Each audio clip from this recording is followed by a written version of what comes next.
हरे कृष्णा। श्रील प्रभुपाद की जय। आप सभी लोगों का हार्दिक स्वागत है आज के इस ऑनलाइन सत्र में, जिसमें हम भगवान श्री कृष्ण की कथाओं का श्रवण कर रहे हैं। उनके जीवन के कुछ रहस्यों को जानने की कोशिश कर रहे हैं। आज कृष्ण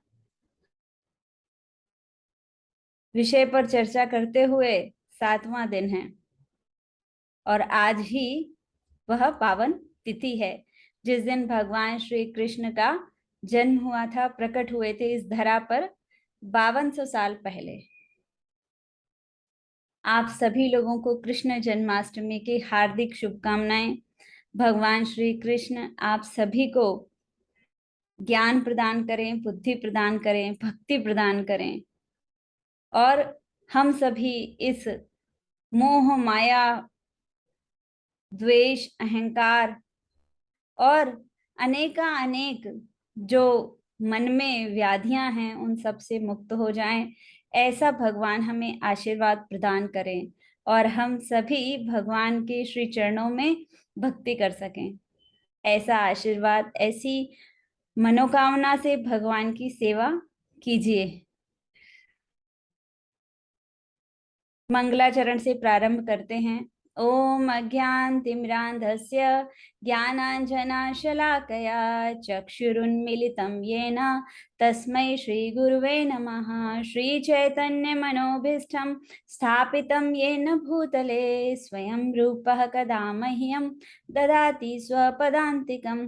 वन्देऽहं श्रीगुरु श्रीयुतपदकमलं श्रीगुरून् वैष्णवांश्च श्रीरूपं साग्रजातं सहगण रघुनाथान्वितं तं सजीवं सावधैतं सावधूतं परिजन सहितं कृष्ण चैतन्य देवं श्रीराधा कृष्ण पादान सहगण ललिता श्री विशाखान्वितांश।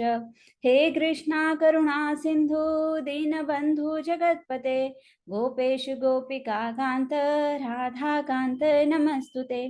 तप्त कांचन गौरांगी श्री राधे वृंदावनेश्वरी वृषभानुसुते देवी प्रणमामि हरिप्रिये। वाञ्छाकल्पतरुभ्यश्च कृपा सिन्धुभ्य एव च पतितानां पावनेभ्यो वैष्णवेभ्यो नमो नमः। जय श्री कृष्ण चैतन्य प्रभु नित्यानंदन श्री अद्वैत गदाधर श्रीवासादि श्री गौर भक्त वृंद। हरे कृष्णा कृष्णा कृष्णा हरे हरे, हरे राम राम राम हरे हरे। हरे कृष्णा। आज हम भगवान श्री कृष्ण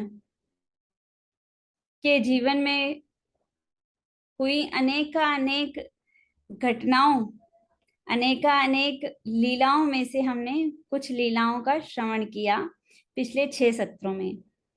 आज हम चर्चा करेंगे, जानना चाहेंगे कि भगवान श्री कृष्ण को परम क्यों कहा गया है, उनके अंदर कौन कौन से गुण हैं।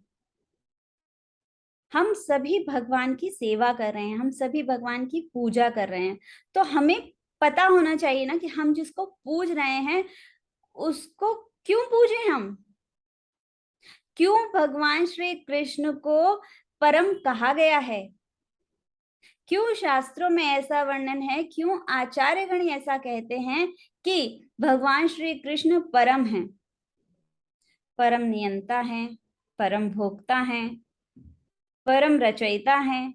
सब कुछ, सब कुछ उन्हीं से उद्भूत है।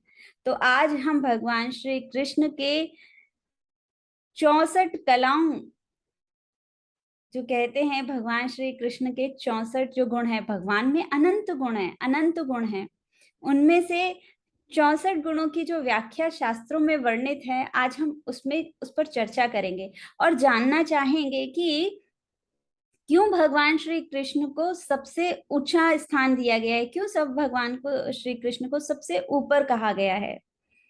तो भक्ति Rasamrita Sindhu second second chapter में इसका वर्णन आता है। साथ के साथ चैतन्य चरितामृत मध्य लीला चैप्टर 23 और श्लोक नंबर 69 से अगर आप पढ़ेंगे लगभग 83 तक, तो आप उसमें पाएंगे कि भगवान श्री कृष्ण की 64 जो कलाएं हैं उनको बताया गया है, उनका वर्णन किया गया है श्लोक रूप में।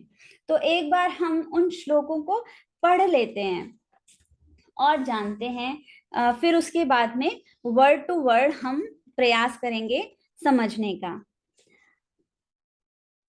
अयम नेता सुरम्यम सर्वसलक्षणान्वितः रुचिर्तेजसा युक्तो बलियानां वयसान्वितः विविधाद्भुत भाषा वित्त सत्यवाक्यं प्रियं वदः वावदूकः सुपाण्डित्यो बुद्धिम् आन्न प्रतिभान्वितः विदिग्धश्चतुरो दक्षः कृतज्ञः सुदृढव्रतः देशकाल सुपात्रज्ञः शास्त्रः चक्षुः शुचिर्वशी स्थिरो दान्तः क्षमाशीलो गम्भीरो धृतिमानसः वदान्यो धार्मिकः शूरः करुणो मान्यमानकृत् दक्षिणो विनयी ह्रीमान् शरणागत पालकः सुखी भक्त सुहृत् प्रेम वश्य सर्व शुभे शुभं करः प्रतापी कीर्तिमान रक्तलोकः साधु समाश्रयः नारीगण मनोहारी सर्वाराध्य समृद्धिमान् वर्यानीश्वरेश्चेति गुणास्तस्यानुकीर्तिता समुद्रा इव पंचाश दुर्विगाः हरेरमी जीवश्वेते वसन्तो अपि बिंदु बिंदुतया क्वचित् परिपूर्णतया भान्ति तत्रैव पुरुषोत्तमे अथ पंचगुणाये स्युरंशेन गिरिशादिषु। ऐसे ये 50 गुण, अभी तक 50 गुणों का वर्णन कर चुके हैं। अब आगे के गुण।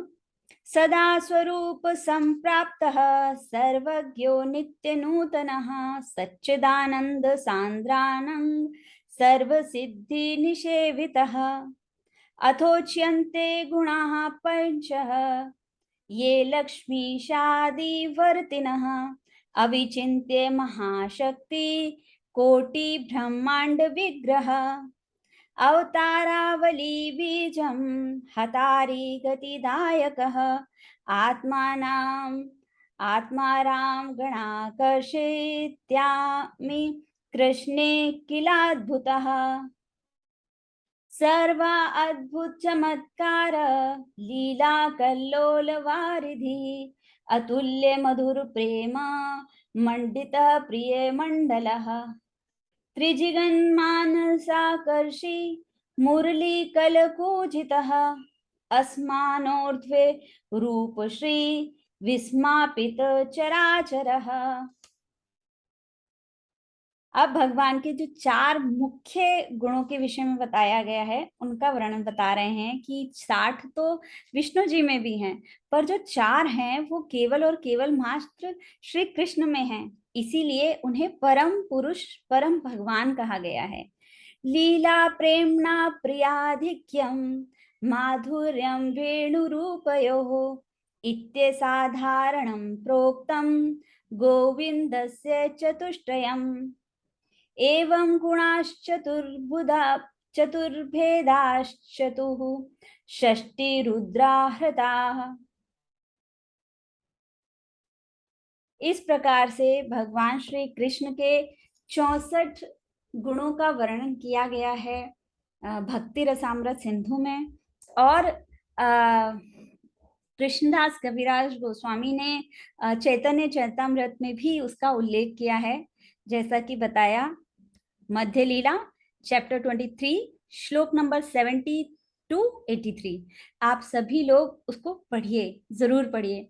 अगर आपके पास में चैतन्य चरितामृत नहीं है तो आप एस्कॉन डिजायर ट्री पे पढ़ सकते हैं, या फिर आप वेदा बेस पे पढ़ सकते हैं, और आप ऐसा भी करके डाल सकते हैं चैतन्य चरितमृत। गूगल पर डालेंगे तो वो आ जाएगी, तो उसमें मध्य लीला खोलकर आप जरूर पढ़िएगा, आपको अच्छा लगेगा। तो अब हम आगे चलते हैं। जैसा कि बताया है कि भगवान में अनंत गुण हैं, अनंत गुण हैं। उसमें से केवल ये 64 गुण जो हैं उनके विषय में चर्चा हो रही है कि भगवान के श्री कृष्ण में कौन से 64 गुण उपस्थित हैं। तो उन सभी 64 गुणों पर हम थोड़ा थोड़ा सा प्रकाश डालने की कोशिश करेंगे। सबसे पहले आता है सुरम्यांग। सुरम्यांग मतलब सुंदर अंग। भगवान श्री कृष्ण का जो अंग है, कैसा है अंग वो? उनका सुंदर अंग है, वो साकार हैं, रूप है उनका। ये कुछ लोग बोलते हैं ना कि वो निराकार हैं, निराकार नहीं है, नर आकार हैं, उनका आकार है। तो आप लोग जब भगवान श्री कृष्ण के मंदिर में जाते हैं, एस्कॉन टेम्पल में जाते हैं, या अन्य किसी मंदिर में जाते हैं जहाँ पे भगवान श्री कृष्ण के श्री विग्रह उपस्थित हैं, तो आप को वहां की जो ऑरा है ना, उससे फील आएगा ऐसा कि भगवान उपस्थित हैं। तो अपने आप को स्थिर करते हुए आप ये चीज जानने का प्रयास करें कि हाँ, भगवान में भगवान उपस्थित हैं। सुरम्यांग सुंदर, एक बहुत सुंदर वाक्य है। ऐसा कई डिवोटीज ने चर्चा की है, बताया है कि जो हमारे डीटीज होते हैं ना, अब ये तो है ना, पारलौकिक जगत की बात है, गोलोक धाम की बात है, भगवान श्री कृष्ण साक्षात उपस्थित हैं। और भगवान श्री कृष्ण के जो अच्छा विग्रह हैं उनमें भी परिवर्तन देखने को मिलता है। बहुत सुंदर कथा है, ऐसा मैंने कई बार सुना है। जो बहुत क्लोज है, मैं उनका बताती हूँ कि जुहू टेम्पल में जो राधा रास बिहारी हैं, उनकी जो ड्रेस बनाते हैं, स्टिच करते हैं, तो जो वहाँ के प्रेसिडेंट थे, जो पुजारी होते हैं, वो उनको बुलाते हैं कि भाई आप ना आप लीजिए और स्टिच कर दीजिए। तो वो लोग स्टिच करते हैं, तो भगवान का नाप लेते हैं, वो हाथ का, कमर का, पैर का, हर जगह का नाप लेते हैं। अब चूंकि जो टेलर हैं वो तो कई साल से एक ही टेलर आ रहे हैं, तो वो जो पुजारी होते हैं, जो ध्यान रखते हैं, इन सब बातों का देख रेख करते हैं, वो कहते हैं कि आप बार बार नाप लेते हो, आपके पास नाप है ना, पिछली बार लिया था वही नाप है, नाप थोड़े ना बदल जाएगा। तो कहते हैं वो मुस्लिम थे, वो जो भगवान की स्टिच करते थे ड्रेस, तो कहते हैं भगवान तो आपके हैं, और मैं ये बात गारंटी से कहता हूँ कि भगवान अपना स्वरूप बदलते हैं, भगवान अपना शरीर बदलते हैं। बोले कि 1 इंच या तो बढ़ जाता है या कम हो जाता है, 2 इंच या तो बढ़ जाता है या कम हो जाता है, मतलब उनका जो शरीर है वो एक जैसा स्थिर नहीं रहता है। कितना कितनी बड़ी बात है। इवन डिवोटीज भी कहते हैं कि भगवान थोड़े से आज थोड़े बल्की बल्की से लग रहे हैं, भगवान थोड़े से पतले लग रहे हैं, ऐसा लग रहा है शायद प्रसाद हम अच्छे से नहीं मिल रहा है भगवान को, ऐसा डिवोटीज भी फील करते हैं।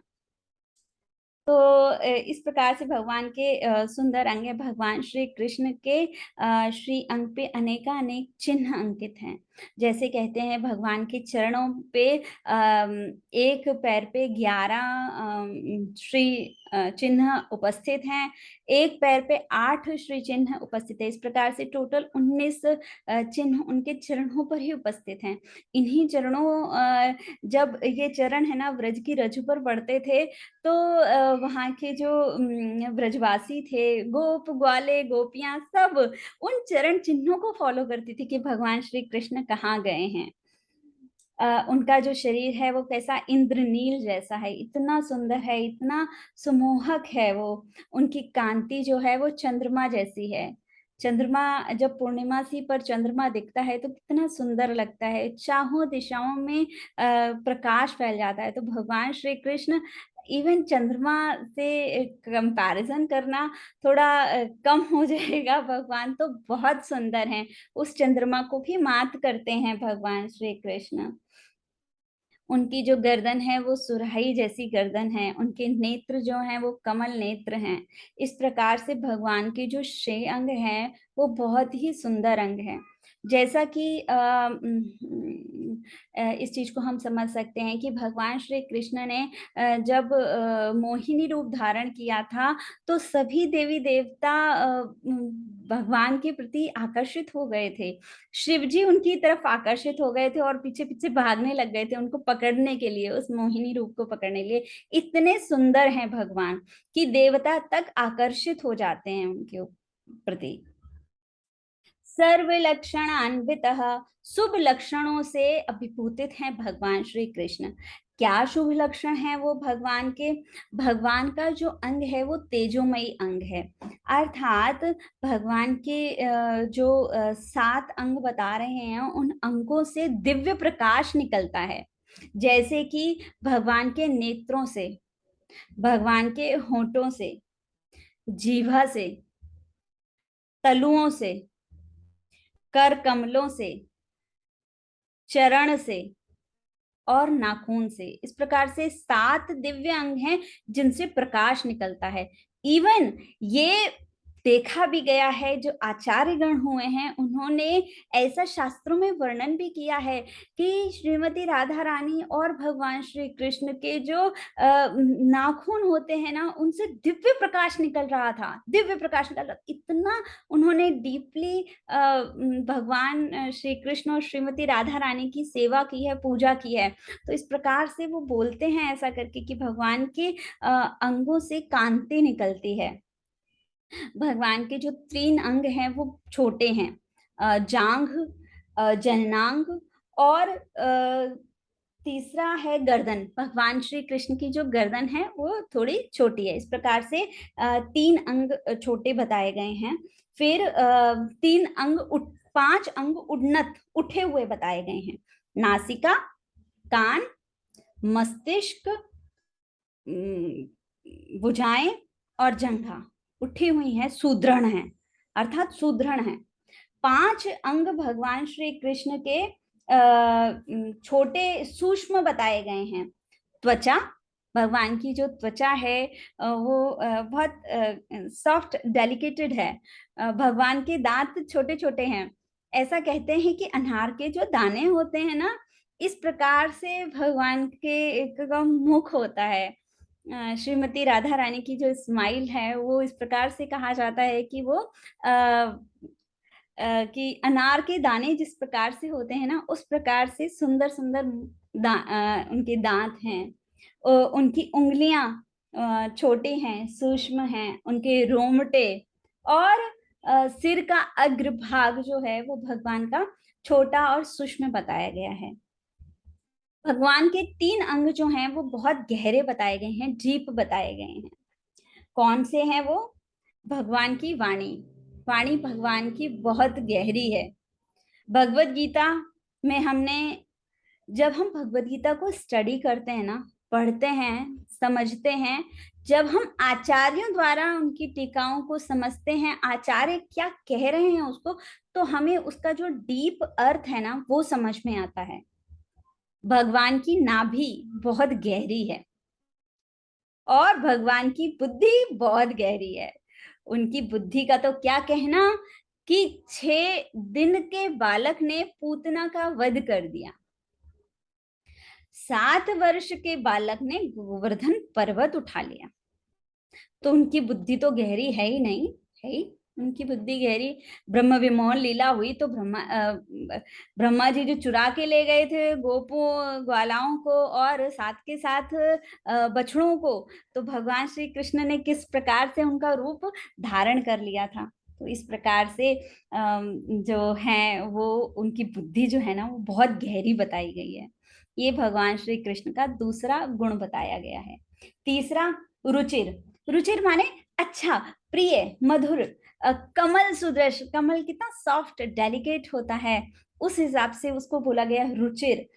जैसे भगवान श्री कृष्ण के 8 अंग बताए गए हैं जो बहुत रुचिर हैं, बहुत कमल सदृश हैं। जैसे भगवान श्री कृष्ण का मुख कमल, मुख कमल, नेत्र कमल, नाभि कमल, चरण कमल और कर कमल। इस प्रकार से भगवान के ये 8 स्थान बताए गए हैं।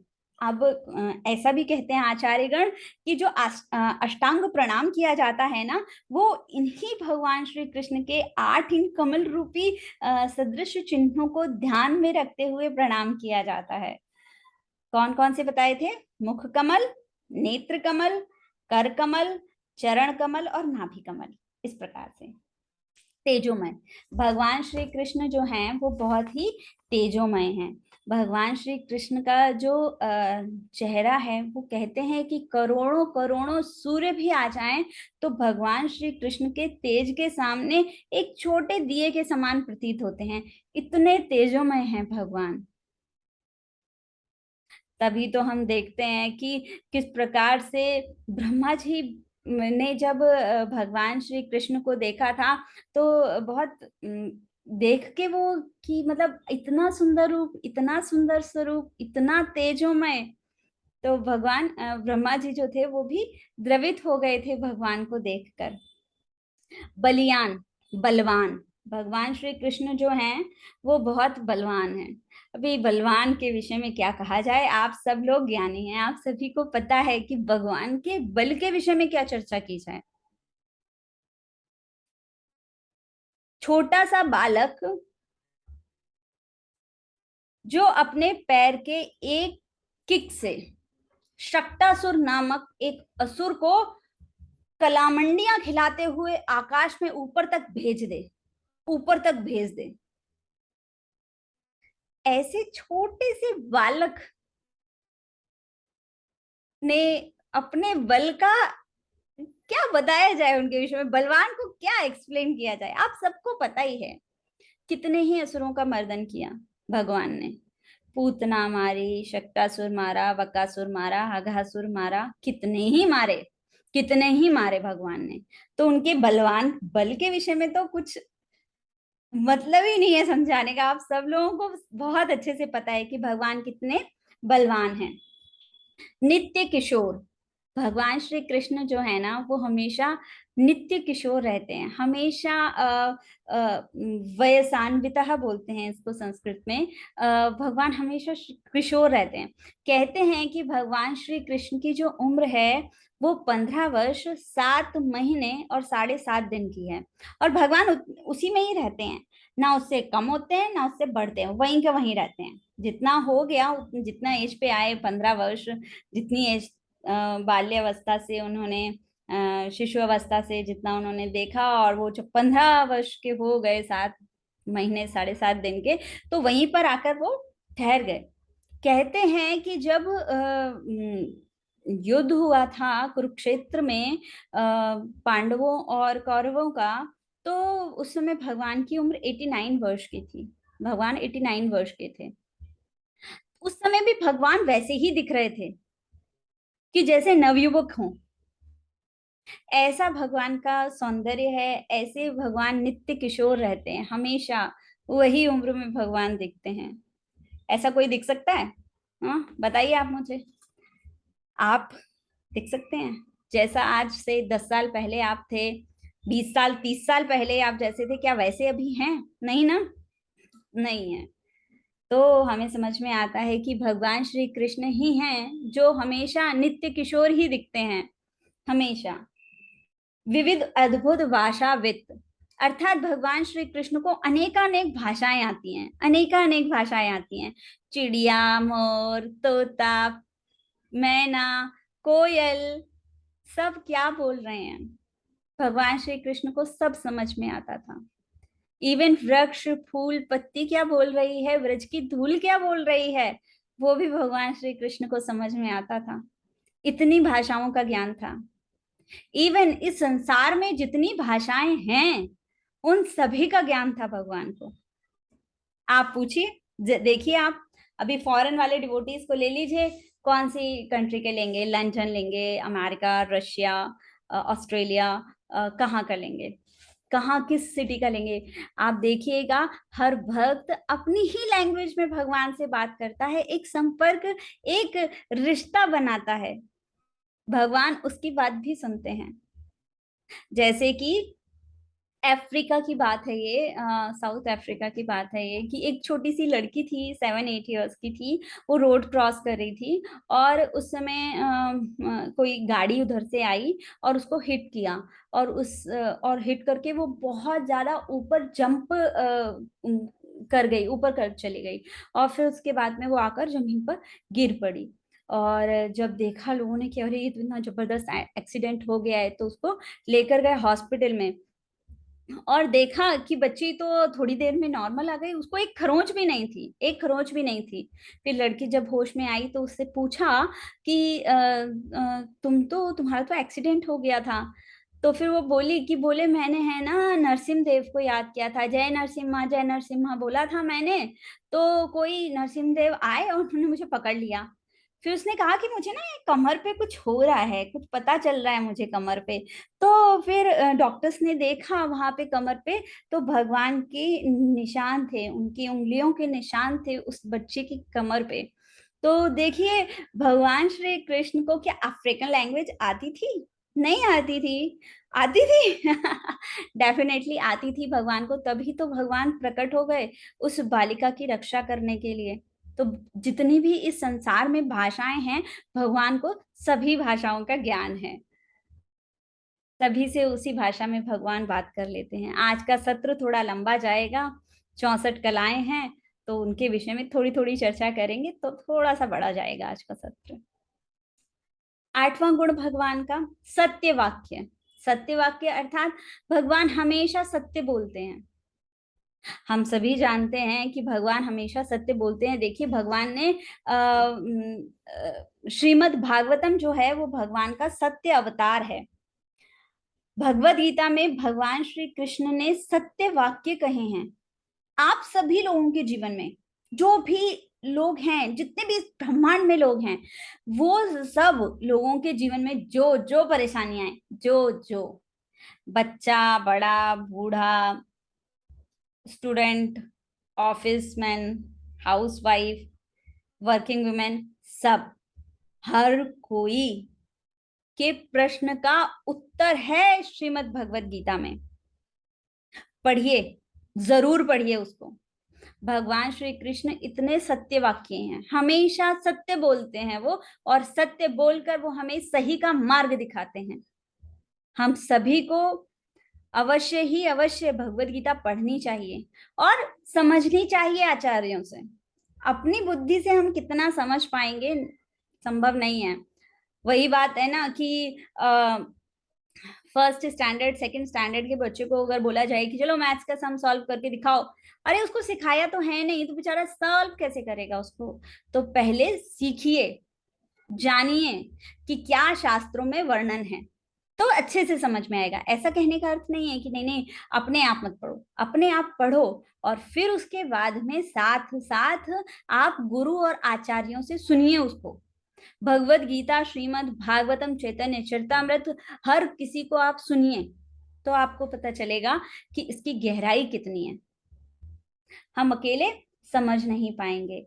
भगवान ने सत्य वाक्य ही कहा है। जैसा कि जब भगवान ने व्यास देव के रूप में शक्त्यावेश अवतार धारण किया था, तो भगवान ने समस्त रूपों को उजागर किया था और उसमें सत्य ही लिखा था व्यास देव ने। तो इस प्रकार से भगवान हमेशा हमेशा हम सत्य बोलते हैं। जैसे कि समझा जा सकता है कि जो व्यक्ति शुद्ध भक्ति करता है, ऐसा कहा गया है और सत्य भी है ये, कि जो भक्त शुद्ध भक्ति करता है, भगवान उसको अपने धाम में बुला लेते हैं। तो हम सभी को शुद्ध भक्ति करनी है। ये दुनिया में बहुत शोर है, बहुत प्रपंच है, उन सब से अपने आप को सेग्रीगेट कीजिए, अलग कीजिए, कुछ समय के लिए, 1 घंटा 2 घंटा, आधा घंटा जितना संभव हो सके उतना, और भगवान श्री कृष्ण के चरणों में अपने आप को समर्पित कीजिए, हरि नाम लीजिए। पता है, चैंटिंग जो है ना, वो भी एक सेवा है भगवान की। हरे कृष्णा कृष्णा कृष्णा हरे हरे, हरे राम राम राम हरे हरे। ये जो महामंत्र है ना, ये भी भगवान की एक सेवा है। आप जाइए तो सही, कीजिए तो सही, भगवान जरूर और जरूर आएंगे। क्यों? क्योंकि वर्णन ही है ऐसा शास्त्रों में कि भगवान हमेशा अपने भक्तों की रक्षा करते हैं। हमेशा वे सत्य वाक्य या हमेशा सत्य बोलते हैं। मधुर भाषी भगवान श्री कृष्ण जो हैं वो मधुर भाषी हैं। अर्थात वो अपने अपराधी से, अपने शत्रु से, अपने प्रियजनों से हमेशा हमेशा मधुर भाषी करते हैं, प्रिय ही बोलते हैं वो। जैसे कि जब कालिया नाग जो था, उसने पूरा जो यमुना हृद थी उसको बहुत दूषित कर दिया था, कालिया हृद को बहुत दूषित कर दिया था। तो भगवान श्री कृष्ण ने उसका उसके फनों पर डांस करते हुए उसका जितना भी विष था वो सारा निकाल दिया। हम्म। और फिर उसके बाद में कालिया ने प्रार्थना की, सॉरी बोला भगवान श्री कृष्ण को, और भगवान ने उसको एक्सेप्ट कर लिया और मधुरता से उससे बात की और उससे कहा कि अब तुम यहाँ मत रहो और तुम इस जगह को त्याग करके दूसरी जगह चले जाओ। तो भगवान इतने मधुर भाषी हैं कि अपने जो दुश्मन होते हैं, असुरगण होते हैं, उन तक से भगवान इतने प्रिय प्यार से बोलते हैं। जैसे शिशुपाल, शिशुपाल भगवान को जो शिशुपाल की मम्मी थी, उन्होंने भगवान श्री कृष्ण से कहा था कि आप है ना मेरे पुत्र के 100 गलतियां माफ कर देना। वो जेलसी करता था, तो बोला कि 100 गलतियां आप मेरे पुत्र की माफ कर देना। तो उन्होंने कहा ठीक है। तो फिर शिशुपाल जो था वो इतनी गलती करता रहा, इतनी गलती करता रहा, भगवान को इतना गंदा गंदा बोलता था, गालियां देता था और कुछ भी गलत गलत बोलता था वो। और भगवान श्री कृष्ण से कुछ भी नहीं बोलते थे, इतना मतलब मधुरता थी उनके हृदय में।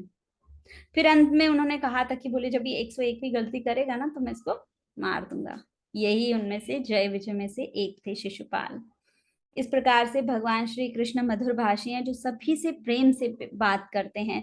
सबसे, चाहे असुर हो, चाहे गोप ग्वाल हो, कोई भी हो, हमेशा हर किसी से प्रेम से बात करते हैं।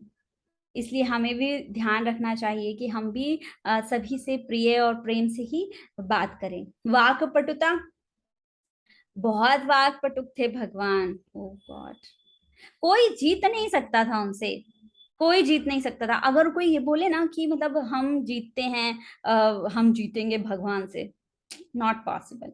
जैसे कि आप लोगों को याद होगा कि किस प्रकार से ना भगवान श्री कृष्ण ने सब ब्रजवासियों को मनाया था कि बोले अरे इंद्र की पूजा करने से क्या फायदा है, इंद्र की पूजा करने से कोई फायदा नहीं है, ये तो एक प्राकृतिक घटना है, बारिश होना। तो बोले आप इंद्र की क्या पूजा कर रहे हो, इंद्र की पूजा मत करो आप लोग। और अपनी वाक्पटुता से उन्होंने सारे ब्रजवासियों को मना लिया कि ठीक है अब हम इंद्र की पूजा नहीं करेंगे और गोवर्धन की पूजा करेंगे।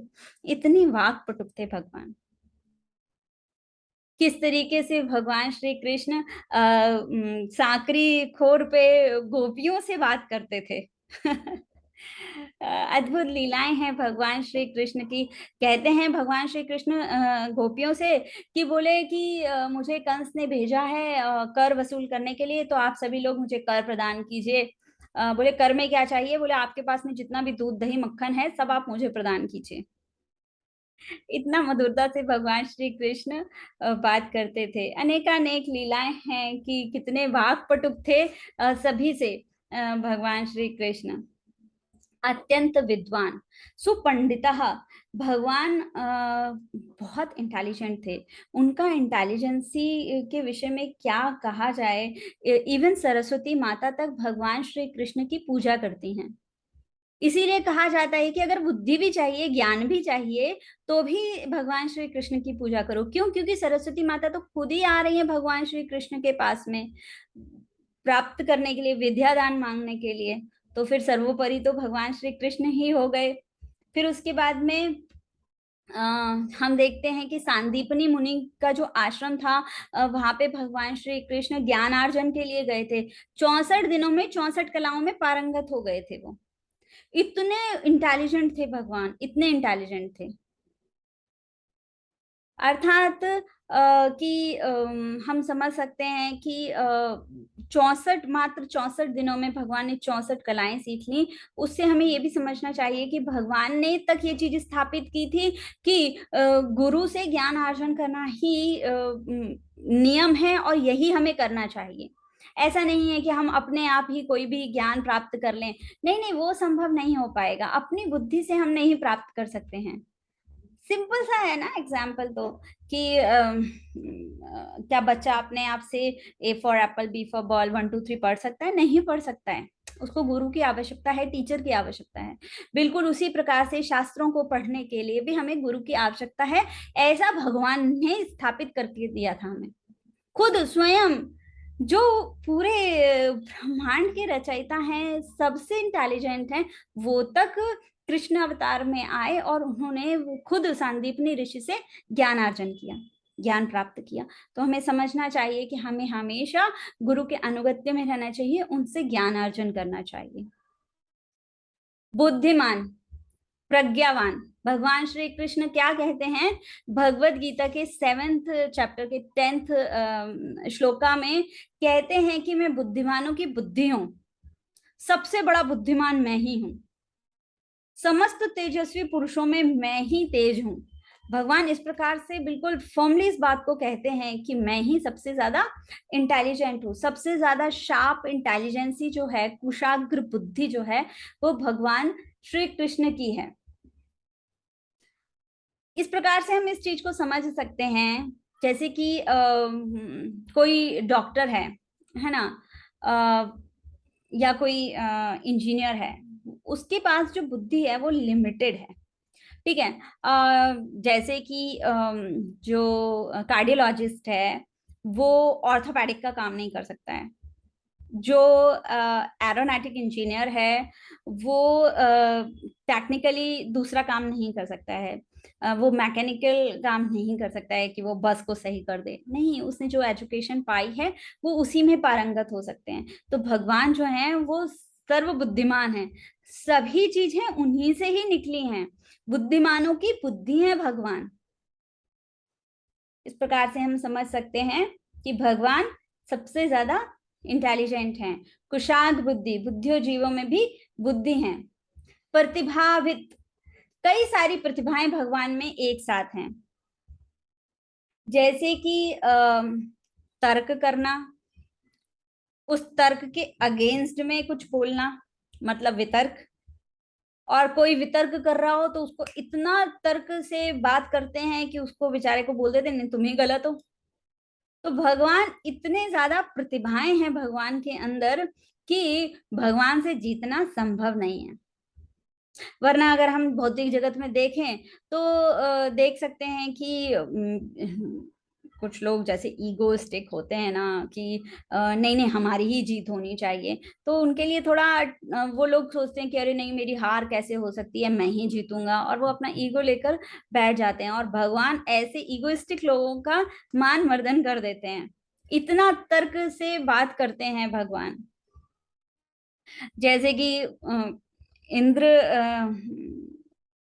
इंद्र की पूजा होनी थी गोवर्धन में, तो भगवान ने किस प्रकार से सारे ब्रजवासियों को, इतने बड़े बड़े वृद्ध ब्रजवासी थे, इतने वृद्ध उगाले थे वो, उन सबको तर्क, इतना तर्क किया, वो तर्क नहीं कर रहे थे।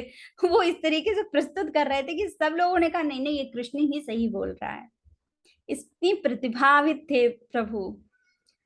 विदग्न, विदग्न मतलब कला कुशल। भगवान में बहुत सारी कलाएं थी, बहुत सारी बोले तो अनंत अनंत।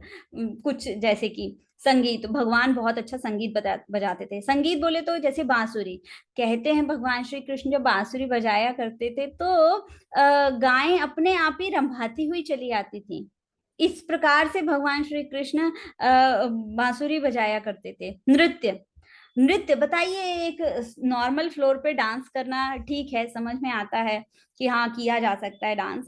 लेकिन अगर कोई बोले कि नहीं, कालिया नाग के फनों पे खड़े होके डांस करना है, जिसके कितना स्लीपरी होता है ना, ऊपर से पानी से निकला था वो, कितना स्लीपरी था, ऊपर से ऊपर नीचे टेढ़ा मेढ़ा कैसा करके था, उसके 100 फन जो थे कालिया नाग के, और भगवान ने उसके ऊपर नृत्य किया। भगवान गद्य पद्य सभी चित्र, सभी में इतने पारंगत थे, इतने कला कुशल थे उनके पास में, उनको इतनी सारी कलाएं आती थी कि वो सभी को नाना प्रकार से मोहित कर देते थे। नाव चलवा लो, चाहे गैया चरवा लो, चाहे गैया से दूध निकलवा लो, कुछ भी करवा लो, इतनी सारी कलाएं भगवान के पास थी जिनका वर्णन संभव नहीं है।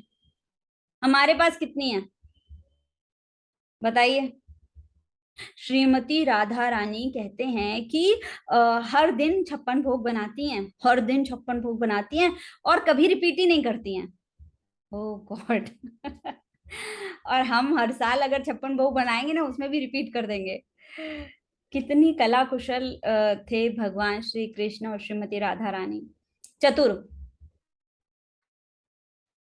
भगवान की चतुरता। भगवान श्री कृष्ण जब गाय चराने जाते थे तो अपने मित्रों को बोलते थे कि मैं ना उस जगह पे जा रहा हूँ और वहां पे मैं गाय चराऊंगा, ठीक है, मैं वहां गाय चरा रहा हूँ। और पता है क्या करते थे वो, और गोपियों से मिलने चले जाते थे राधा कुंड पे, कभी किसी दूसरे वन में चले जाते हैं, उन अपने मित्रों से कहते थे आज ऐसा करते हैं अपन ना तालवन चलते हैं। उनको तो बोल देते थे तालवन चलते हैं, गोप जा रहे फ्रेंड्स लोग तो तालवन में होते थे और वो खुद कहीं तीसरी जगह पे होते थे।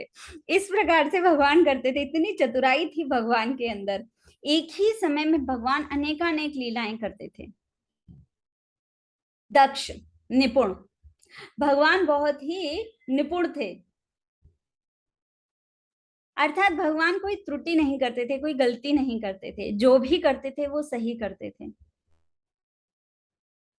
अनेका अनेक असुरों का मर्दन किया। असुरों के मर्दन का अर्थ था ये कि हम मनुष्यों के अंदर इतने सारे दंभ हैं, इतने सारे अहंकार हैं, इतनी सारी कुटिलताएं भरी हुई हैं, उन सब का मर्दन करते हैं भगवान। तो भगवान ने जो असुरों का वध किया था, वो असलियत में उन असुरों का ही वध नहीं था। वो ये समझाना चाह रहे थे कि हमारे हृदय के अंदर जितने भी ये दुर्व्यवहार व्यवहार हैं, भावनाएं हैं, ये सब नष्ट हो जाएं, ये सब क्षीण हो जाएं, खत्म हो जाएं। इसलिए भगवान श्री कृष्ण ने अनेका अनेक लीलाएं की। इतने भगवान दक्ष थे, निपुण थे। साथ के साथ भगवान श्री कृष्ण जिससे मिलते थे ना, उसके साथ में वैसा व्यवहार करते थे। एट अ टाइम पे जैसे अपने मित्रों के साथ मिल रहे हैं तो उस तरीके से बात करेंगे, इस गोपी से मिल रहे हैं तो उस गोपी का जो भाव होगा ना, उसी भाव से बात करेंगे। जैसे कि कोई गोपी उनको पुत्र मानती है तो उससे पुत्र की तरह ही बात करेंगे, कोई गोपी सखा मानती है तो उनसे सखा की तरह बात करेंगे, कोई गोपी उन्हें अपना स्वामी मानती है तो उससे उसी प्रकार से बात करेंगे। मतलब जिस तरीके का सामने वाले का व्यवहार होता था ना, बिल्कुल भगवान उसी तरीके का उसके संग कार्य करते थे, इतने दक्ष थे भगवान। फिर उसके बाद में जैसे एक चीज, हाँ एक लीला और थी, गोवर्धन जब पर्वत भगवान जी उठा रहे थे तो सारे जो गोप वाले थे, गाय बंदर मोर, सब उनको देख रहे थे, और जो जो जिस जिस भाव से देख रहा था, भगवान भी उसी उसी प्रकार से उसको रेसिप्रोकेट कर रहे थे, उसी तरीके का माधुर्य, उसी तरीके का प्रेम उस तक पहुंचा रहे थे। इतने दक्ष थे। 17वां, दृढ़ संकल्पी। भगवान श्री कृष्ण जो थे वो बहुत ही दृढ़ संकल्पी थे। जैसे कि भगवान श्री कृष्ण ने यह दृढ़ संकल्प कर लिया था कि मैं ब्रजवासियों की रक्षा करूंगा इस इंद्र के इस प्रकोप से, जिसने है ना इतनी बारिश कर दी है, इतना तूफान ला दिया है, इतनी मूसलाधार बारिश कर रही है कि बाढ़ आ गई है कुछ ही समय में। तो भगवान श्री कृष्ण ने कहा था कि मैं सभी की रक्षा करूंगा। वादा किया था भगवान श्री कृष्ण ने कि मैं सभी ब्रजवासियों की रक्षा करूंगा। इतने दृढ़ संकल्पित थे, इतना बड़ा पर्वत भगवान ने उठाया लेकिन डिगे नहीं। 7 दिन तक लगातार 7 वर्ष के भगवान श्री कृष्ण ने पर्वत उठाए रखा। कितनी बड़ी बात है। हमसे तो कोई ये कह दे कि 7 किलो आलू ही उठा लो 7 घंटे तक, हम 7 घंटे की बात करते हैं, हम तो 7 मिनट भी नहीं उठा सकते। कहेंगे नहीं नहीं यहाँ दर्द हो रहा है हमारे, हम उठा नहीं पाएंगे। जो बॉडी बिल्डर्स कहते हैं ना कि हम बहुत मजबूत हैं, वो भी देखें कि क्या वो हैं इतने स्ट्रांग। तो जैसे कि द्रौपदी की भगवान श्री कृष्ण ने रक्षा की। अर्जुन जब लड़ रहे थे कुरुक्षेत्र के युद्ध स्थल में, तो भगवान ने दृढ़ संकल्प किया था कि धर्म की स्थापना होगी, अधर्मियों का नाश होगा, भक्तों की प्रोटेक्शन के लिए मैं यहाँ पर आ रहा हूं। ये भगवान श्री कृष्ण का दृढ़ संकल्प था, इतने दृढ़ संकल्पी थे। हम सभी को भगवान श्री कृष्ण से इस दृढ़ संकल्पता का भाव ग्रहण करना चाहिए, उनसे प्रार्थना करनी चाहिए कि प्रभु हम भी थोड़े से तो दृढ़ संकल्पी हो जाएं, कि जो गुरुजन आचार्य जन कह रहे हैं कि चैंटिंग ढंग से करो, 16 माला जप ध्यान पूर्वक करो, प्रभु कृपा कर दो ताकि हम वो ध्यान पूर्वक कर सकें। इतनी दृढ़ता हम सभी के हृदय में आए। देश काल सुपाद्रज्ञ, अर्थात कोई भी देश काल परिस्थिति के अनुसार भगवान श्री कृष्ण उस हिसाब से डिसीजन लिया करते थे। जैसे कि किस गोप ग्वाले को किस जगह जाना है, कब जाना है, आज रासलीला होगी तो किस जगह पे होगी, इन सभी का जो डिसीजन होता था वो भगवान श्री कृष्ण करते थे। इवन ब्रज में, वृंदावन में सभी गोप ग्वाले पूछते थे, अरे आप बताओ कृष्ण क्या करें, हम आप बताओ क्या करें, भगवान श्री कृष्ण से सब पूछते थे। तो भगवान श्री कृष्ण जो थे ना, वो फर्म डिसीजन करते थे, इतने वो फर्मली डिसीजन करते थे, सबको उनके ऊपर ट्रस्ट था। शास्त्रज्ञ चक्षु, भगवान के चक्षु ही शास्त्र हैं, भगवान के जो नेत्र हैं वही शास्त्र हैं। कहा जाता है श्रीमद् भागवतम में कि जो श्रीमद् भागवतम है वो भगवान श्री कृष्ण का पूरा शरीर है। तो शास्त्र जो है अगर हम उसका अध्ययन करेंगे तो हम भगवान श्री कृष्ण को समझ पाएंगे, तभी हम समझ सकते हैं। सारे वेदों और शास्त्रों की रचना भगवान श्री कृष्ण ने की है। इसका वर्णन श्रीमद् भगवत गीता के 15.15 श्लोक में आता है, आप पढ़िएगा, जानिएगा। और भगवान ही कहते हैं कि सभी वेदों का सार जो है वो मैं स्वयं हूं। अर्थात हम सभी को भगवान श्री कृष्ण के श्री चरणों में समर्पित हो जाना चाहिए। शुचि, पवित्र। कहते हैं कि भगवान श्री कृष्ण में और उनके नाम में कोई अंतर नहीं है, दिव्य हैं वो। जैसे कि भगवान श्री कृष्ण ने 16,108 रानियों से विवाह किया, अनेकानेक हजारों हजारों गोपियां थी, उनके संग रास किया, फिर भी वो पवित्र थे, फिर भी वो स्वच्छ उनको कुछ वो ऐसा कैसी कौन सी लैंग्वेज में बोलेंगे कि वो अपवित्र नहीं हुए थे। नहीं, वो कभी अपवित्र नहीं होते, वो हमेशा पवित्र रहते हैं। भगवान श्री कृष्ण इतने प्योर हैं। पावना नाम पावनेभ्यो, भगवान श्री कृष्ण हैं, सभी में वो सबसे ज्यादा पावन है, पवित्र हैं। जैसे कि जब रासलीला हो रही थी तो भगवान श्री कृष्ण गोपियों को छोड़कर चले गए थे। गोपियों ने बहुत विरह किया, बहुत रोई गोपियां, बहुत रो रही थी गोपियां। तो भगवान श्री कृष्ण वापस से आते हैं और उनसे बोलते हैं कि अभी बहुत रात हो चुकी है, तुम सभी लोग अपने अपने पे घर पर चले जाओ। इस प्रकार से उनको बोला कि आप लोग अपने अपने घर चले जाइए। तो वो कहते हैं नहीं नहीं, हम तो आपसे मिलने के लिए आए हैं, रासलीला करने के लिए आए हैं, हम आपके संग सानिध्य चाहते हैं।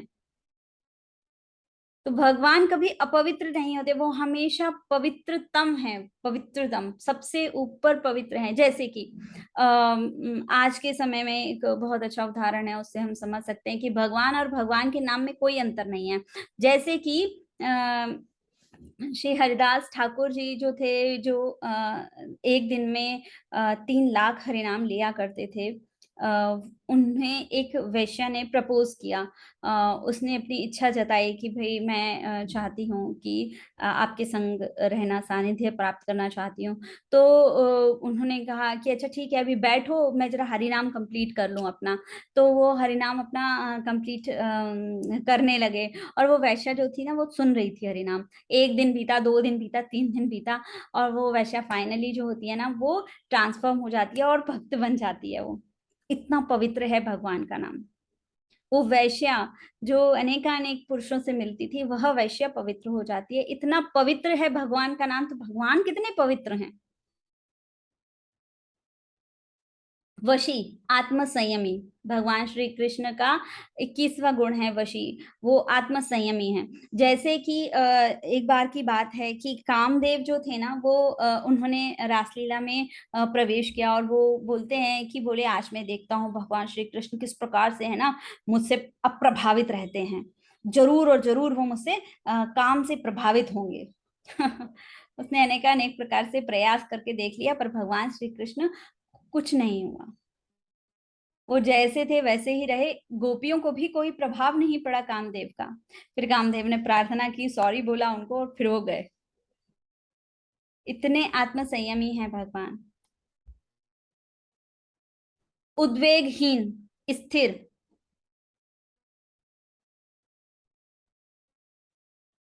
स्थिरता के विषय में अगर बोला जाए तो देखिए, गोवर्धन पर्वत उठाया 7 दिनों के लिए, तो स्थिर ही तो थे। जो भगवान ने गोवर्धन पर्वत उठा लिया। हमसे कोई बोले कि अच्छा एक किताब एक उंगली पर उठा के दिखाओ, 10 मिनट के लिए उठाए रखना, हम रह पाएंगे? नहीं रह पाएंगे। वो बेचारी 10 मिनट में 10 बार गिर जाएगी, और 10 की 20 बार भी गिर जाए तो पता नहीं है। तो भगवान स्थिर हैं। कहते हैं कि कंस जो था ना, वो बहुत ही अस्थिर था। उसके अंदर बहुत अस्थिरता थी। कभी कहता था कि मैं ना वसुदेव के बच्चों को, पुत्रों को मारूंगा।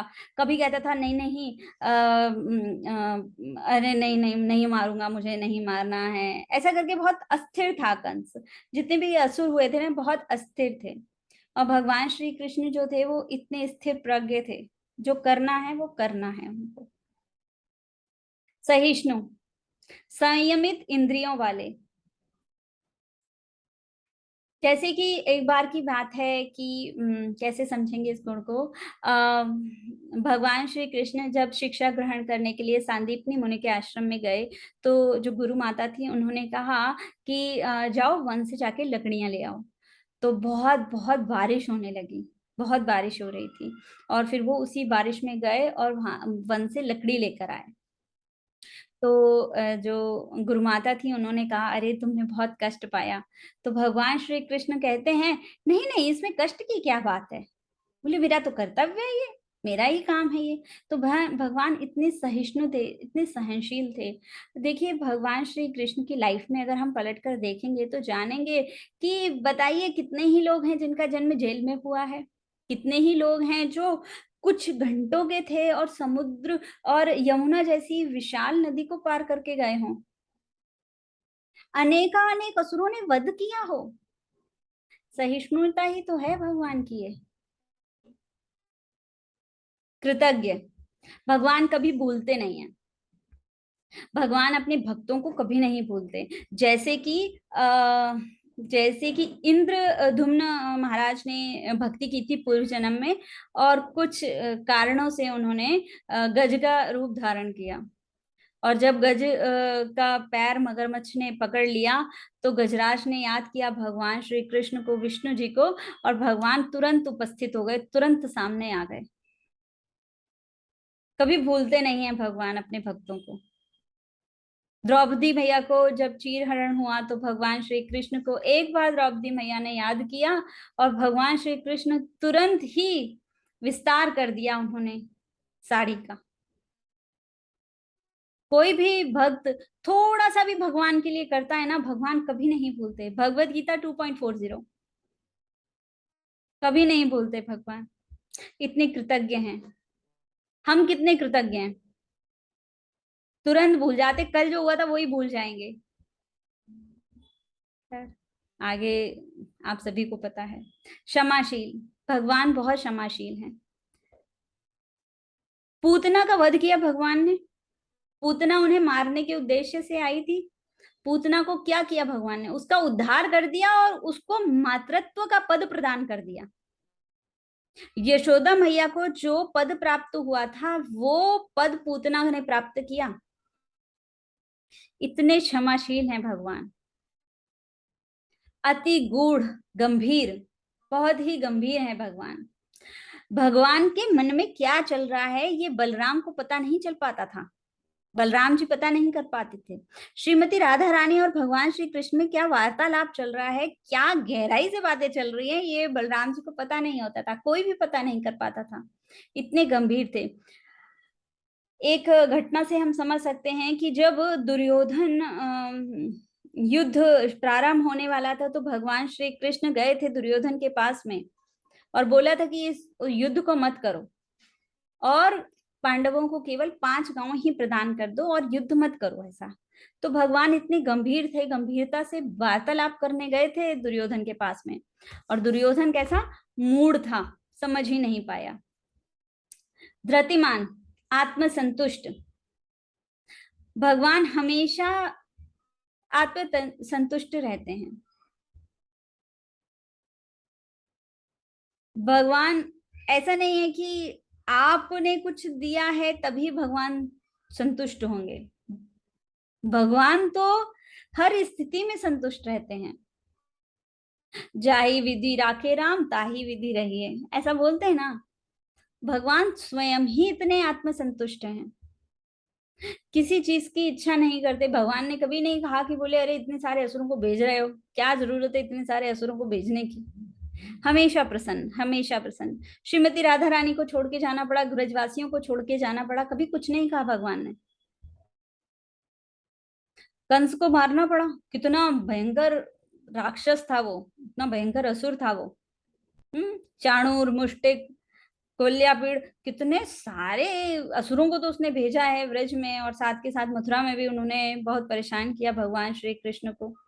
पर भगवान ने कभी कुछ नहीं कहा उससे, हमेशा आत्मतुष्ट रहे, हमेशा अपने आप में ही संतुष्ट रहे हैं। सम, संतुलित, संतुलन, इक्वली बैलेंस्ड। राग द्वेष, हमेशा हर चीज से अप्रभावित, कोई प्रभाव नहीं पड़ता था। अर्थात कंस क्या कर रहा है, कंस ने मेरे साथ ऐसा व्यवहार किया है, पूतना ने मुझे मारा है, अघासुर ने मारा मुझे, बक्कासुर ने मारा मुझे, प्रलंबासुर ने ऐसा किया, किसी चीज का कोई फर्क नहीं पड़ता था उनके ऊपर। हमेशा इन राग और द्वेषों से अप्रभावित रहते थे। जरासंध ने क्या किया, कोई बात नहीं है। जरासंध ने बहुत बार आक्रमण किया था मथुरा पर, कंस को मार दिया उसके पश्चात में, पर भगवान ने कभी भी उसके संग में द्वेष नहीं दिखाया। उसी के बाद में भगवान श्री कृष्ण चले गए थे द्वारिका, मथुरा छोड़कर, पर कभी भी द्वेष नहीं किया जरासंध से उन्होंने। भगवत गीता 9.29 में ऐसा बोलते हैं, ना मैं किसी से द्वेष करता हूँ ना किसी से प्रेम, सभी के लिए मैं बराबर हूँ, समभावी हूं मैं, सभी के लिए बराबर हूँ, इक्वालिटी है। हाँ, भक्तों के लिए प्रेम अधिक है उनके मन में। अभी आप बताइए कि एक सूर्य है, उसका प्रकाश जो है वो सभी जगह समान आ रहा है, जिसने जितना ले लिया उसको फल ज्यादा मिलेगा। पेड़ ने ज्यादा ले लिया इसलिए इतना विशाल हो गया। सघन वन ने, उस धरा ने, उस मिट्टी ने कम लिया तो उसको कम मिलेगा। इसी प्रकार से भगवान जो है वो बहुत सम है, संतुलित है, समान है, इक्वली बैलेंस्ड है। वदान्य, उदार। भगवान जैसा कि जब त्रेता युग था तो भगवान श्री राम ने रूप में उन्होंने जन्म लिया। दंडकारण्य के जो ऋषि थे उन्होंने भगवान से प्रार्थना की, भगवान के प्रति वो मोहित हो गए और उन्होंने भगवान से रिक्वेस्ट की कि हम आपका आपका संग चाहते हैं। तो भगवान श्री कृष्ण इतने उदार हृदयी थे कि उन्होंने कहा ठीक है, अभी तो संभव नहीं हो पाएगा, ऐसा करना कि मैं द्वापर युग में जब जन्म लूंगा कृष्ण रूप में, तब तुम लोग आना और तब मैं तुम सभी को संतुष्ट करूंगा। इतने उदार हृदय थे।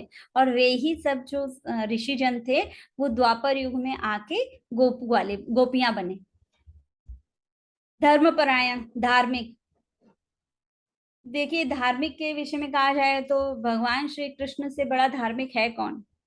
भगवान श्री कृष्ण के शक्ति वेश अवतार व्यासदेव। व्यासदेव ने सभी शास्त्रों की रचना की, सभी शास्त्रों का सार व्यासदेव ने बताया, भगवान श्री कृष्ण ने स्वयं बताया। समस्त पुराणों, वेदों, शास्त्रों, उपनिषदों का वर्णन, उनका लेखन सभी व्यासदेव ने किया है। तो भगवान श्री कृष्ण जो हैं वो इतने धार्मिक हैं, धर्मपरायण हैं कि उन्होंने हम सभी को एक उचित रीति से, उचित धर्म पर चलने का ज्ञान प्रदान किया है। शूरवीर, बहादुर, भगवान बहुत बहादुर हैं। भगवान इतने बहादुर हैं कि वो शक्टासुर आया था, उस समय भगवान 3 महीने के थे। तो शक्टा एक बैलगाड़ी का वो होता है ऊपर वाला कार्ट, उस कार्ट के नीचे भगवान थे अपने पालने में। और भगवान श्री कृष्ण ने अपने पैर के टो से थोड़ा सा ऊपर किया और वो जो कार्ट थी वो ऐसी पलटी खा खा के ऊपर चला गया। और उसमें था शक्टासुर, शक्टासुर को वो प्रहार लगा था और शक्टासुर घूम के ऊपर चला गया था। इतने बहादुर थे भगवान। करुणावान, भगवान बहुत करुण थे। जब भीष्म पितामह की मृत्यु हुई तो भगवान श्री कृष्ण रो रहे थे। जब वो मथुरा जा रहे थे ना वृंदावन छोड़ के, तो वो स्वयं भी रो रहे थे। इवन जब वो मथुरा में थे तब भी भगवान श्री कृष्ण रो रहे थे। इतनी करुणा थी उनके हृदय में। हमें लगता है नहीं नहीं, भगवान ने कैसे कर दिया, ऐसा नहीं। भगवान बहुत करुण थे, बहुत सॉफ्ट डेलिकेटेड थे वो। जब द्रौपदी का चीरहरण हो रहा था, भगवान बहुत दुखी थे, बहुत दुखी थे। करुणा है। आदर पूर्ण, मान्य मान कृतः, भगवान श्री कृष्ण सभी को मान सम्मान प्रदान करते थे। गुरु, ब्राह्मण, माता, पिता, गोप, ग्वाले, सभी को आदर प्रदान करते थे वो। ऋषि, देवता, सब, सभी को भगवान श्री कृष्ण बहुत आदरपूर्ण वार्तालाप करते थे, आदर दिया करते थे। भद्र, भद्र दक्षिण, सरल और उदार। भगवान श्री कृष्ण इतने सरल थे कि भगवान श्री कृष्ण ने जब सुदामा आए थे उनके पास में, तो भगवान श्री कृष्ण ने उनके चरण धुलाए थे। इवन कहा जाता है कि भगवान श्री कृष्ण जब चरण धुला रहे थे उनके, तो वो खुद भी स्वयं भी रो रहे थे सुदामा के चरणों को धोते हुए। सुदामा के पैरों में जो कांटे चुभ गए थे ना, उसका कष्ट था उनको। देखिए, अभी जो ऊपर करुण आया ना, उसका भी उदाहरण से हम समझ सकते हैं कि भगवान इतने करुणा शील है, उनके अंदर इतनी करुणा है, करुणावान है वो। इतने सरल थे। इवन ये भी बताया जाता है कि जब युधिष्ठिर महाराज जी ने राजसूय यज्ञ किया था, तो भगवान श्री कृष्ण ने सभी जो भी लोग वहां पर आए थे, सभी के पांव धुलाए थे उन्होंने। सभी के पांव धोए थे भगवान श्री कृष्ण ने। और इवन मैंने सुना था एक कथा में एक बार, कि एक बार की बात है कि कोई यज्ञ होने वाला था, उसमें सभी को सेवाएं प्राप्त हो गई थी, भगवान श्री कृष्ण को कोई सेवा प्राप्त नहीं थी। सबने अपनी अपनी सेवा ले ली थी, भगवान श्री कृष्ण रह गए थे। केवल एक सेवा बची थी कि जो ये बर्तन हैं, वो बर्तनों का को मांजने धोने का सुपरविजन कौन करेगा? तो भगवान श्री कृष्ण ने कहा मैं। तो भगवान श्री कृष्ण इतना सरल से, इतनी सरलता थी उनके हृदय में कि ऐसे कार्य भी वे करते थे। चरण धोना, बर्तनों का ध्यान रखना, अर्जुन का रथ हाँकना। बताइए। विनयी, विनम्र। भगवान श्री कृष्ण के गुणों को अंगीकार करना, उन अवगुणों को हमें हमें अपने अवगुणों को परिष्कृत करना, और जो भी गुण हैं उनको हमें अपनाना चाहिए। अनेकानेक विनम्रता, भगवान बहुत ही विनम्र थे, विनयी थे भगवान। लज्जालु। एक बार की बात है, भगवान श्री कृष्ण गायें चराने गए थे, और उन गोप ग्वालों के संग खेल रहे थे, और गोप ग्वालों के संग खेलते खेलते वो कहते हैं कि मैं जरा आता हूँ। तो जो उनके मित्र थे सुबल, वो बोलते हैं, अच्छा गोपियों से मिलने जा रहे होगे। तो भगवान श्री कृष्ण तुरंत लजा गए, इतने लज्जालु थे वो, लजा गए, वो शर्मा गए वो। महिमा गान करने पे भगवान शर्मा जाते हैं, लज्जा जाते हैं। बताइए, भगवान ये महसूस करते हैं। तो हमें कभी भी अपनी बढ़ाई नहीं सुननी चाहिए, ध्यान रखना चाहिए इस बात का। शरणागत पालक। भगवान की शरण में जो भी आता है, भगवान उनका ध्यान रखते हैं। जैसे कि जब बलि महाराज जी थे, तो वामन देव ने 3 पग भूमि मांगी, और 2 पुग भूमि में ही सारा कुछ कंप्लीट हो गया। तो तो बलि महाराज ने कहा, लीजिए मेरा सर आपके सामने उपस्थित है, आप मुझे स्वीकार कीजिए। तो भगवान श्री कृष्ण ने स्वीकार किया बलि महाराज को। और फिर उसके बाद में इतना ध्यान रखते हैं उनके, जो भी उनकी शरण में जाता है, भगवान श्री कृष्ण उनका ध्यान रखते हैं। और फिर उसके बाद में उन्हें कहा कि ठीक है, मैं आपका एक अलग लोक बनाता हूँ, और बोले इस जन्म के बाद में आपका अगला जन्म होगा तो आप इंद्र बनिएगा। इंद्र जो है ना, वो एक पदवी का नाम है। उस पदवी पे कौन इंद्र है उस समय, उनका नाम अलग होता था। इंद्र एक पदवी का नाम होता है। तो बोले आप है ना अगले युग में इंद्र बनिएगा। इतने भगवान इतना ध्यान रखते थे सभी का। जो भी भगवान श्री कृष्ण की, भगवान श्री राम की शरण में आता था, भगवान उसको कभी नहीं छोड़ते, कभी नहीं त्यागते। कांटा तक अगर भगवान की शरण में आ जाए तो भगवान कहेंगे नहीं नहीं, इसे मत निकालो। जैसे कि भगवान श्री राम दंडकारण्य में जब चल रहे थे, तो उस समय उनके पैरों में कांटे लग गए, तो सीता महारानी, सीता मैया निकालने लग गए उन कांटों को। तो राम जी कहते नहीं नहीं नहीं, मत निकालो, इन्होंने मेरी शरण प्राप्त की है। इतने शरणागत पालक, इतने शरणागत पालक कि अपने चरणों से खून निकल रहा है, और कह रहे हैं कि नहीं, इन्हें मत निकालो। अद्भुत है। प्रसन्न, सुखी। 38वां गुण भगवान श्री कृष्ण का, कि वे हमेशा प्रसन्न रहते थे, सुखी रहते थे। असुर से युद्ध करके खुश, सुखी। उकल से बांध के खुश, सुखी। और मैया बेचारी परेशान, रस्सी लाए जाए, लाए जाए, लाए जाए, और कन्हैया ना बंधे, ना बंधे, ना बंधे। हर स्थिति में, हर परिस्थिति में भगवान श्री कृष्ण खुश रहते थे, चाहे कितना भी कष्ट आए जीवन में। उनके उनके जीवन में क्या कोई कम कष्ट था?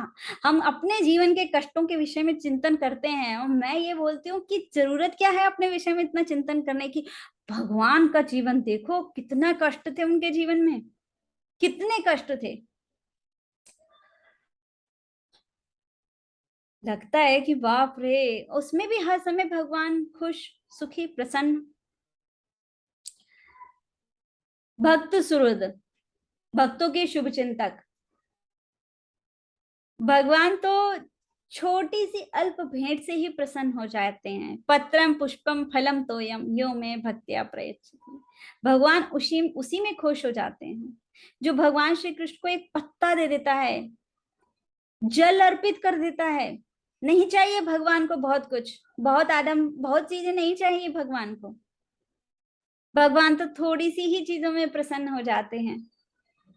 एक फल, एक फल में भगवान खुश हो जाते हैं। बताइए, शबरी मैया ने बेर खिलाए, झूठे बेर, भगवान उसी में ही प्रसन्न हो गए। इतने भक्तों के शुभ चिंतक हैं, इतने भक्तों के सुहृदी हैं भगवान। एक छोटी सी ऑफरिंग से भगवान मान जाते हैं। प्रेम वश, प्रेम के वश में हो जाते हैं, भक्तों के प्रेम से कंट्रोल्ड रहते हैं।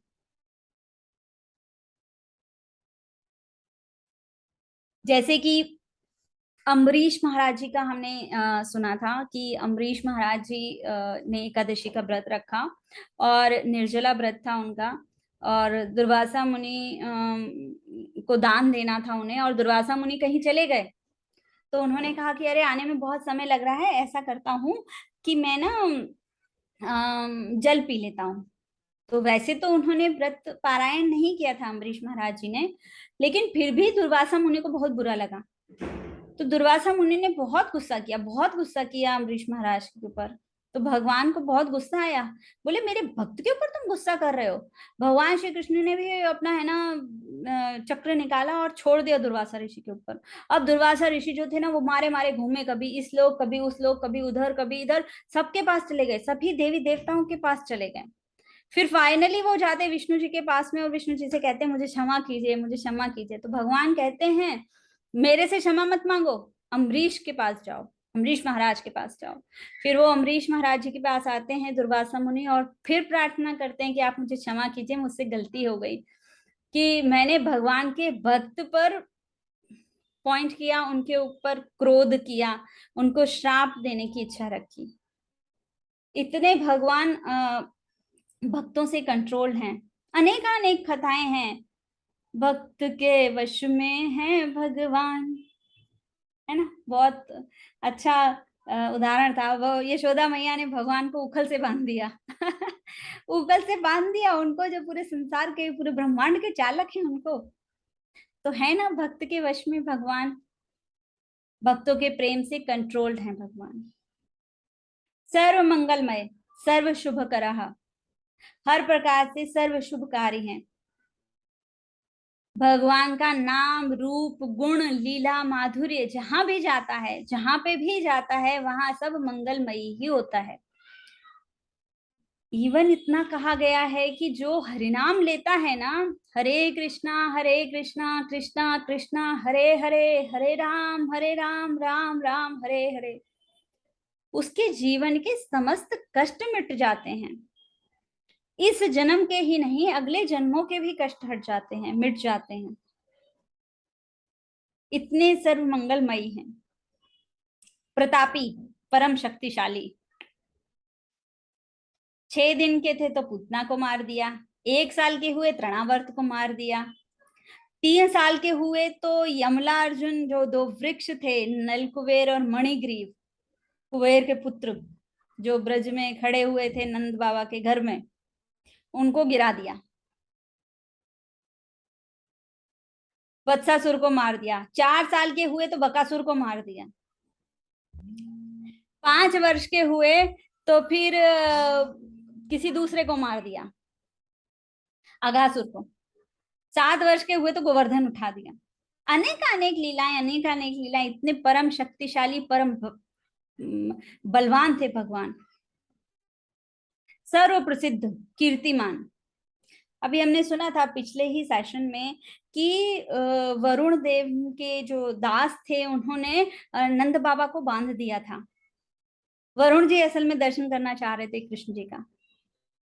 तो भगवान श्री कृष्ण जाते हैं नंद बाबा को छुड़ाने, और वरुण देव कहते प्रणाम प्रणाम प्रणाम, और खूब स्वागत करते, खूब स्वागत करते कृष्ण जी का। नंद बाबा देख के अरे इसकी ख्याति यहाँ पे भी है ये तो यहाँ पे भी फेमस है। इतने कीर्तिमान थे। ब्रह्मा शिव सभी देवी देवता भगवान श्री कृष्ण को पूजा करते थे। जैसे कि अगर देखिए, किसी की भी कीर्ति है ना, वो एक निश्चित समय के लिए रहती है। कोई एक्टर है, कोई एक्टर है, वो कुछ समय के लिए फेमस रहेगा ना, हमेशा के लिए तो फेमस नहीं रह सकता है। वो थोड़े टाइम के लिए फेमस रहेगा, वो उसके पश्चात में वो कहीं चला जाएगा। क्रिकेटर है, फॉर अ टाइम के लिए वो बहुत फेमस रहेगा, और फिर समय के साथ साथ धीरे धीरे करके उसकी कीर्ति खत्म हो जाएगी। पर भगवान ऐसे हैं जिनकी कीर्ति खत्म ही नहीं होती है, वो बढ़ती ही बढ़ती ही बढ़ती चली जाती है। 5,000 वर्ष पूर्व भगवान आए थे, आज भी उनकी कीर्ति उतनी ही फैली हुई है। देखिए जन जन में, जगह जगह, सोसाइटीज में भगवान श्री कृष्ण की जन्माष्टमी का त्योहार मनाया जा रहा है। इतनी कीर्ति है उनकी, धूमधाम से त्योहार मनाया जा रहा है। आज भी वही प्रसिद्धि है, और आज से 10,000 साल पहले बाद, लाख साल बाद भी भगवान की कीर्ति ऐसी ही रहेगी, क्योंकि वो हमेशा सर्व प्रसिद्ध हैं। उनकी कीर्ति चहुं दिशाओं में हमेशा व्याप्त रहती है। लोकप्रिय, रक्त लोकः, सभी में लोकप्रिय थे। गोप ग्वालों में, गोपियों में। पता है, जो गोपियां थी ना व्रज की, वो बहुत शिकायत करती थी यशोदा मैया से कि है ना, आपका लाला आता है और हमारे यहाँ पर माखन की मटकी फोड़कर चला जाता है। असल में बात ये नहीं थी। एक्चुअली में गोपियां खुद चाहती थी कि कृष्ण आए हमारे घर पे और हमसे थोड़ी सेवा प्राप्त करें, थोड़ा नटखटपन दिखाएं। इतने लोकप्रिय थे, इतने इतना अच्छा लगता था। वो गोपियां, गोपियां कहती थी कि हाँ हाँ कृष्ण आएगा, माखन खाएगा, उनको बड़ा अच्छा लगता था। बहुत प्रसन्न हो जाते थे, हाँ, हो जाती थी गोपियां। मथुरा में गए तो मथुरा के सारे ही मथुरावासी जो थे वो भगवान को देखने के लिए आ गए थे। सारी भी महिलाएं जो थी वो सब अपनी अटारियों पर चढ़ के भगवान श्री कृष्ण को देख रही थी, दर्शन कर रही थी। अनेक लोग आ गए उनको दर्शन करने के लिए, उनके लिए भेंटें लेकर आ गए। इस प्रकार से भगवान इतने लोकप्रिय थे। साधु समाश्रय, भक्तों के पक्षधर। भगवान हमेशा भक्तों का पक्ष लेते हैं। कहते हैं ना, यदा यदा हि धर्मस्य ग्लानिर्भवति भारत अभ्युत्थानम धर्मस्य तदात्मानं सृजाम्यहं परित्राणाय साधूनां विनाशाय च दुष्कृतां धर्म संस्थापनार्थाय संभवामि युगे युगे। साधुओं की रक्षा करने के लिए मैं आऊंगा, और तत्पश्चात मैं आऊंगा धर्म की स्थापना करने के लिए। इतने भगवान साधु संतों पे इतना इतना ध्यान रखते थे उनका, इतने केयरिंग थे। जब राम जी आए थे तो आप सभी लोगों को पता होगा कि किस प्रकार से भगवान श्री कृष्ण, भगवान श्री राम दंडकारण्य में गए थे, और वहां के जितने ऋषि थे सभी की सभी को प्रोटेक्ट किया था उन्होंने। इतने सारे असुर थे, वो बहुत परेशान करते थे। ऊपर से ना ब्लड डाल देते थे, यूरिन स्टूल, वो सब चीजें डालते थे, सब यज्ञ भंग कर देते थे। और भगवान ने भी खूब मारा उनको। तो साधु समाज रहे हैं भगवान। नारीगण मनोहारी, सभी नारियों के हृदय को मोहित करने वाले हैं। गोपियों को मोहित करने वाले हैं, ये तो आप सभी जानते हैं। ब्रज की माताओं को भी आकर्षित करने वाले हैं, ये हमने अभी सुना।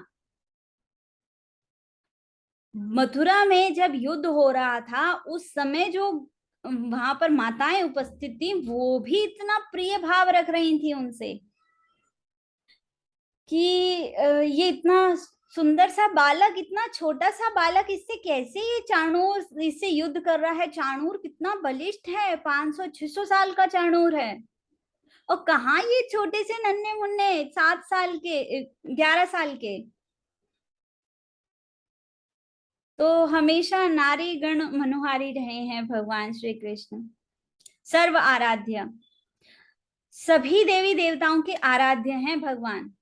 ब्रह्मा जी, ब्रह्मा जी श्रीमती राधा रानी से प्रार्थना कर रहे हैं कि हे श्रीमती राधा रानी, मुझे ब्रज में स्थान प्रदान कीजिए। शिव जी प्रार्थना कर रहे हैं कि मुझे स्थान प्रदान कीजिए।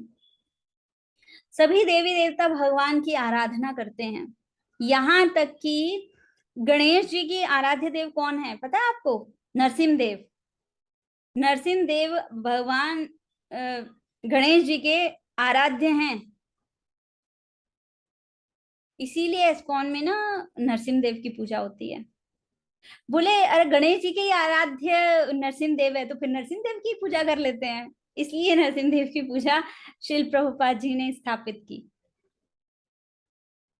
सभी जो देवी देवता थे वो सभी भगवान श्री कृष्ण की आराधना किया करते थे, पुष्पों की वर्षा किया करते थे, नेकानेक प्रकार से भेंटें लाकर अर्पित किया करते थे उन्हें। समृद्धिमान, सर्व संपन्न, भगवान श्री कृष्ण के षट ऐश्वर्य बताए गए हैं।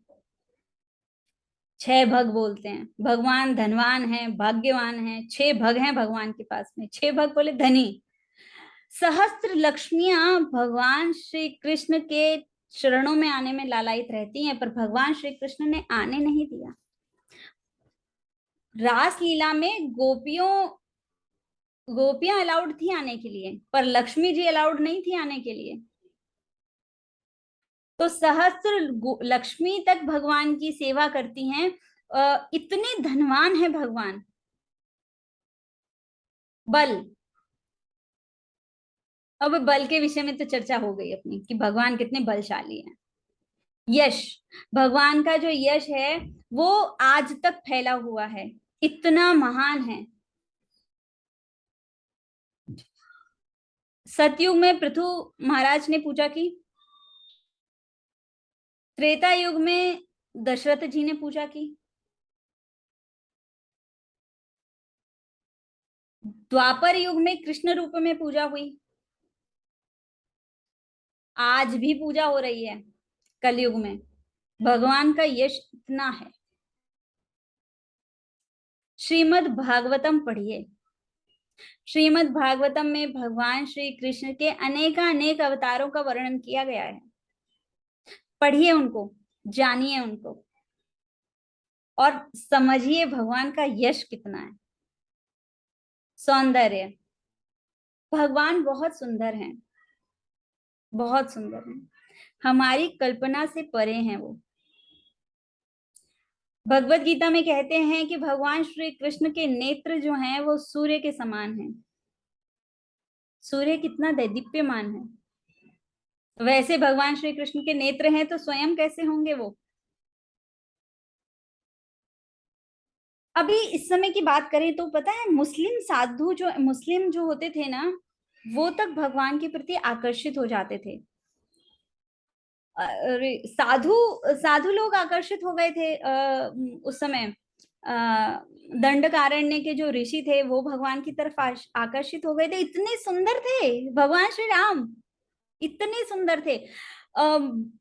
वामन देव इतने सुंदर थे कि बलि महाराज जी की जो पत्नी थी वो पुत्र रूप में भगवान की पूजा करने लग गई, इतने सुंदर थे। तो भगवान बहुत सुंदर हैं। ज्ञान, भगवान तो सभी ज्ञानों में सर्वश्रेष्ठ हैं। देखिए कैसे वरुण लोक चले गए भगवान, कोई फ्लाइट थोड़ी ना थी उनके पास में चले गए वरुण वहां पर।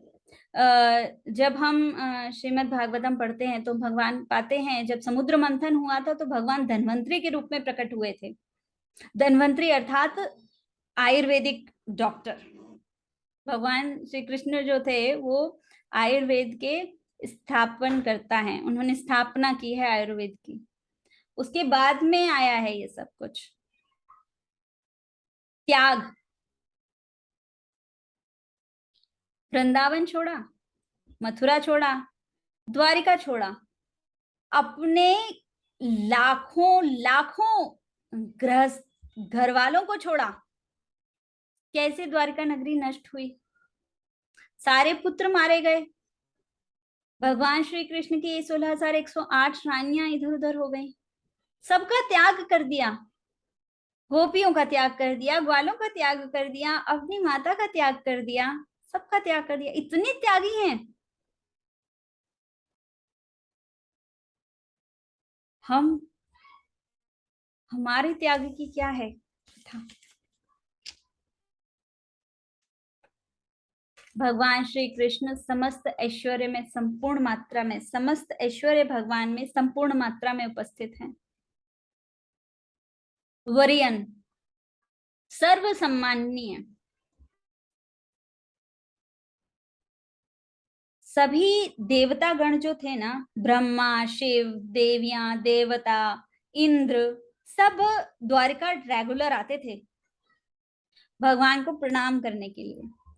एक बार ब्रह्मा जी गए तो बोला कि वेट करो, अभी लाइन लगी हुई है। तो बोले अरे बोलो उनसे कि ब्रह्मा आया है।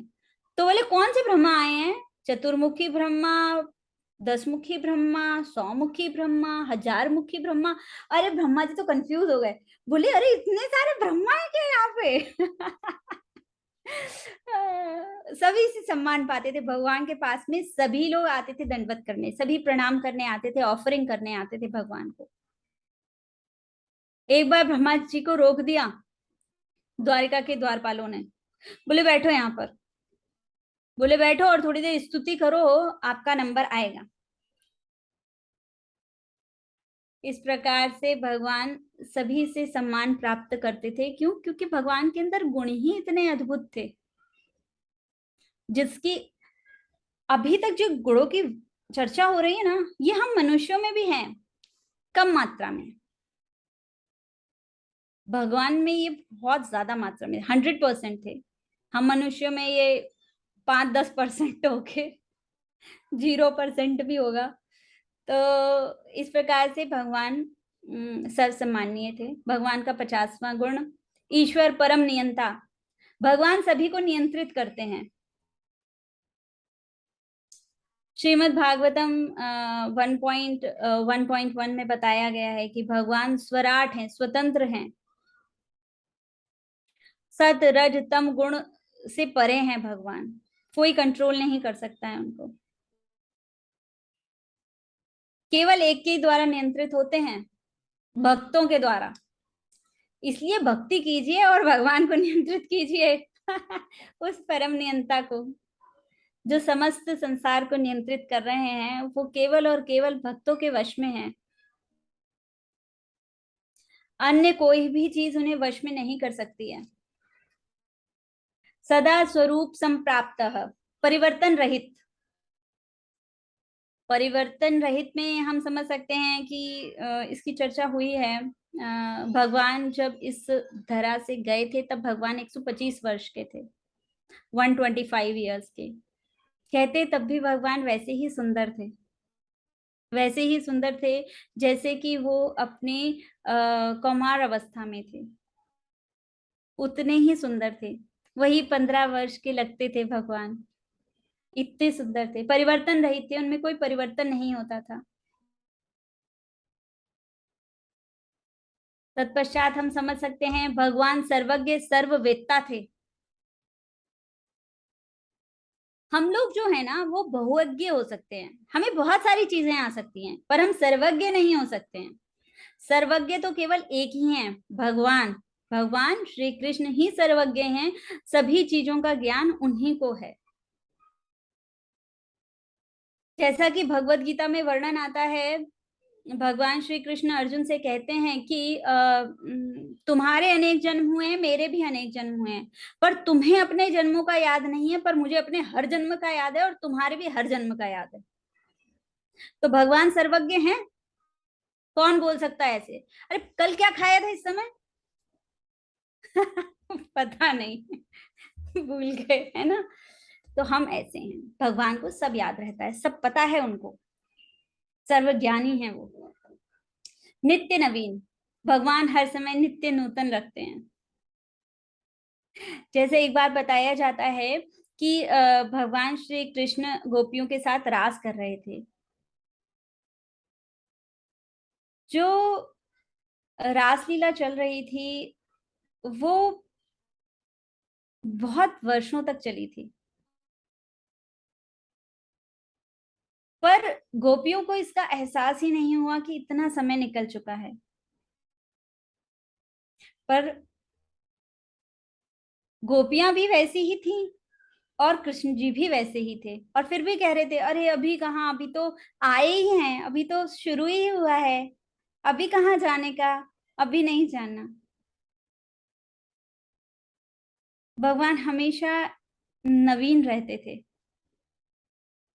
सच्चिदानंद। सत चित और आनंद, वो है भगवान। सत शाश्वत, हमेशा रहने वाले। जब आप ना चार्ट पढ़ेंगे पूरा, गोलोक धाम का पूरा यूनिवर्स का चार्ट पढ़ेंगे ना, तब आपको समझ में आएगा कि किस प्रकार से भगवान श्री कृष्ण ही शाश्वत हैं। उन्हीं से इनकारनेट हुए हैं बलराम जी। उनके राइट साइड से बलराम जी आए हैं और उनके लेफ्ट साइड से श्रीमती राधा रानी प्रकट हुई हैं, और श्रीमती राधा रानी से अष्ट सखियां, और फिर सो ऑन, और उधर बलराम जी से ही आगे सब प्रकट हुए हैं। 4 प्रकार के विष्णु, शिव, ब्रह्मा, ये सब जो है ना वो बलराम जी से प्रकट हुए हैं। तो शाश्वत है भगवान। चित्त अर्थात ज्ञान, भगवान का ज्ञान असीम, असीम ज्ञान है उनका। आनंद, हमेशा आनंद में रहते हैं वो, सदा आनंद में रहते हैं।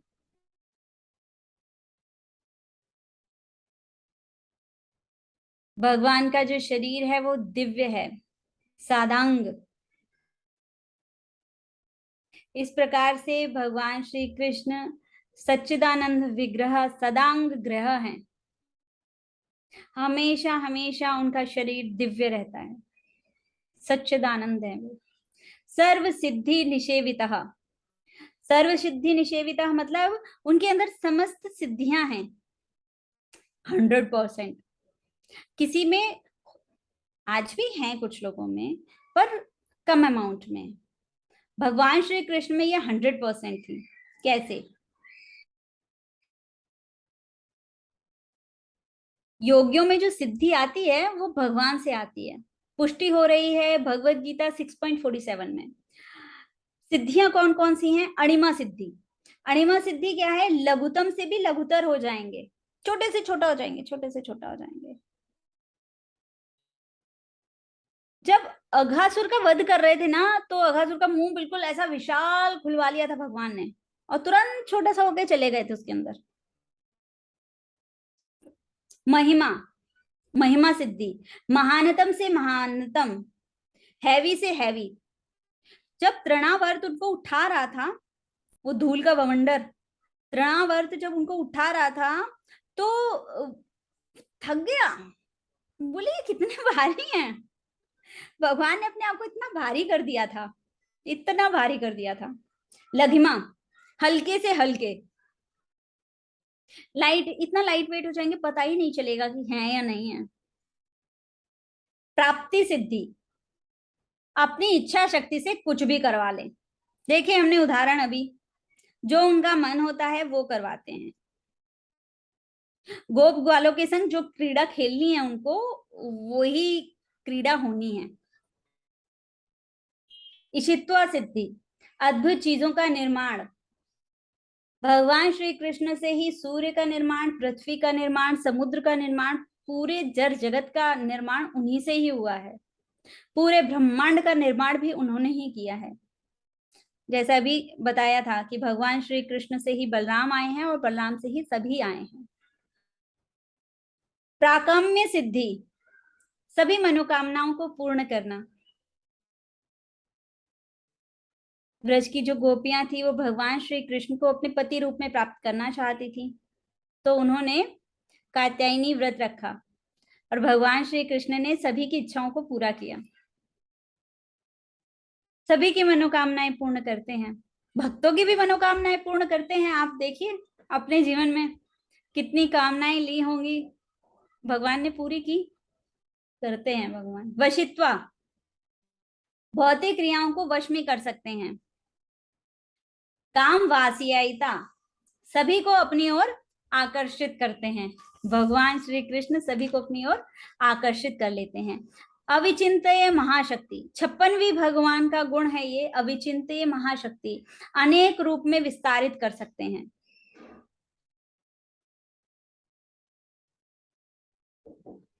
जैसा कि हम देखते हैं कि भगवान श्री कृष्ण एक समय में अपने आप को कई रूपों में विस्तारित कर लेते हैं। जब समुद्र मंथन हुआ था तो भगवान ने कश्यप अवतार लिया और कश्यप अवतार के ऊपर मंदराचल पर्वत को रखा, और वो मंदराचल पर्वत बहुत हिल रहा था, तो भगवान उस मंदराचल पर्वत के ऊपर आकर बैठ गए। दूसरा अवतार,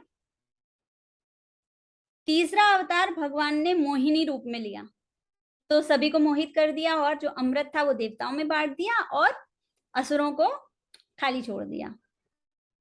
और एक अवतार भगवान ने और लिया था उस समय, धन्वंतरी अवतार।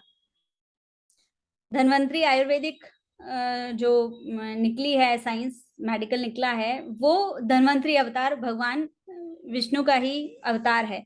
तो भगवान एक समय में अनेक रूप विस्तारित कर लेते हैं। जैसे कि ब्रह्म विमोहन लीला में सुना हमने कि भगवान इतने सारे गोप ग्वालों और गैयाओं में और बछड़ों में परिवर्तित हो गए थे। सच में गोपियों के संग रास करते थे तो इतने सारे कृष्ण बन जाते थे। 16,108 रानियों के संग रहते तो हर किसी के साथ में अलग अलग कृष्ण रहते थे, और जब वो अपनी सभा में जाते थे तो एक हो जाते थे। इसे बोलते हैं अविचिंत्य महाशक्ति, अनेक रूपों में विस्तारित कर लेते थे। जैसे कि है ना, ओम पूर्णमदः पूर्णात् पूर्णमुदच्यते पूर्णस्य पूर्णमादाय पूर्णमेवावशिष्यते। ईशोपनिषद का यह फर्स्ट श्लोक आता है। इसमें भगवान कहते हैं पूर्णः पूर्णमादाय पूर्णमेवावशिष्यते पूर्णस्य पूर्णमादाय वशिष्यते। पूर्ण, मैं पूर्ण हूं, पूर्ण में पूर्ण जोड़ो तो भी पूर्ण ही रहेगा, और पूर्ण से पूर्ण हटाओ तो भी पूर्ण ही रहेगा। मतलब कि 100 में से 90 निकाल लो तो भी वो 100 ही रहेगा। भगवान ऐसे पूर्ण हैं। कोटि ब्रह्मांड, भगवान श्री कृष्ण ने अनंत कोटि ब्रह्मांडों की सृष्टि की है। भगवान श्री कृष्ण के शरीर से, कारणदाक्षायी विष्णु के शरीर से अनेक रोमकूपों से अनेकानेक ब्रह्मांड निकलते हैं।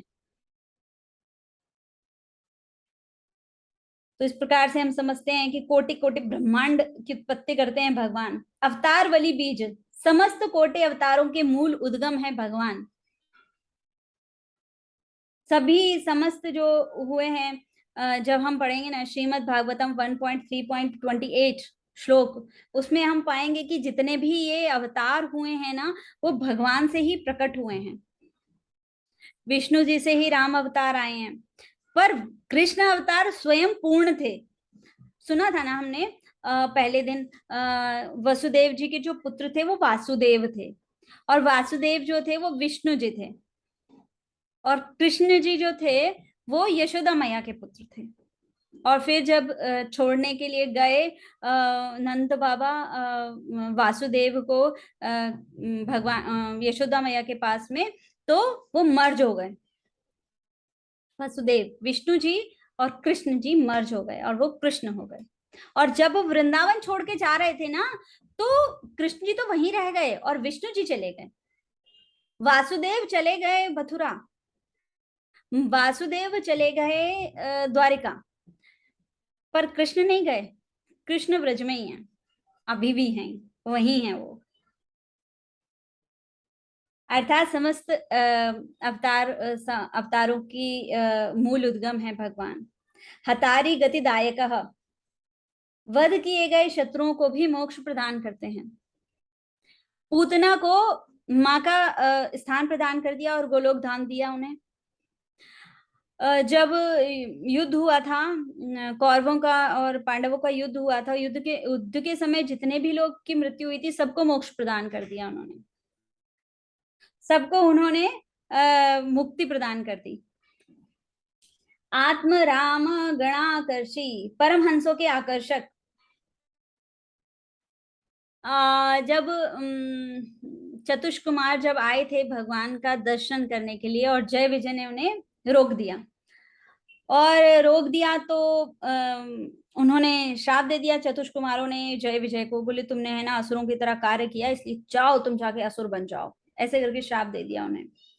उसके बाद में विष्णु जी आते हैं अपने घर से निकल के बाहर, तो देखते हैं अरे शोर बहुत हो रहा है। शोर सुना तो फिर उसी समय जो चतुष्कुमार थे वो भगवान श्री कृष्ण के, विष्णु जी के चरणों में जो अर्पित तुलसी और चंदन था उसकी खुशबू से परिवर्तित हो गए।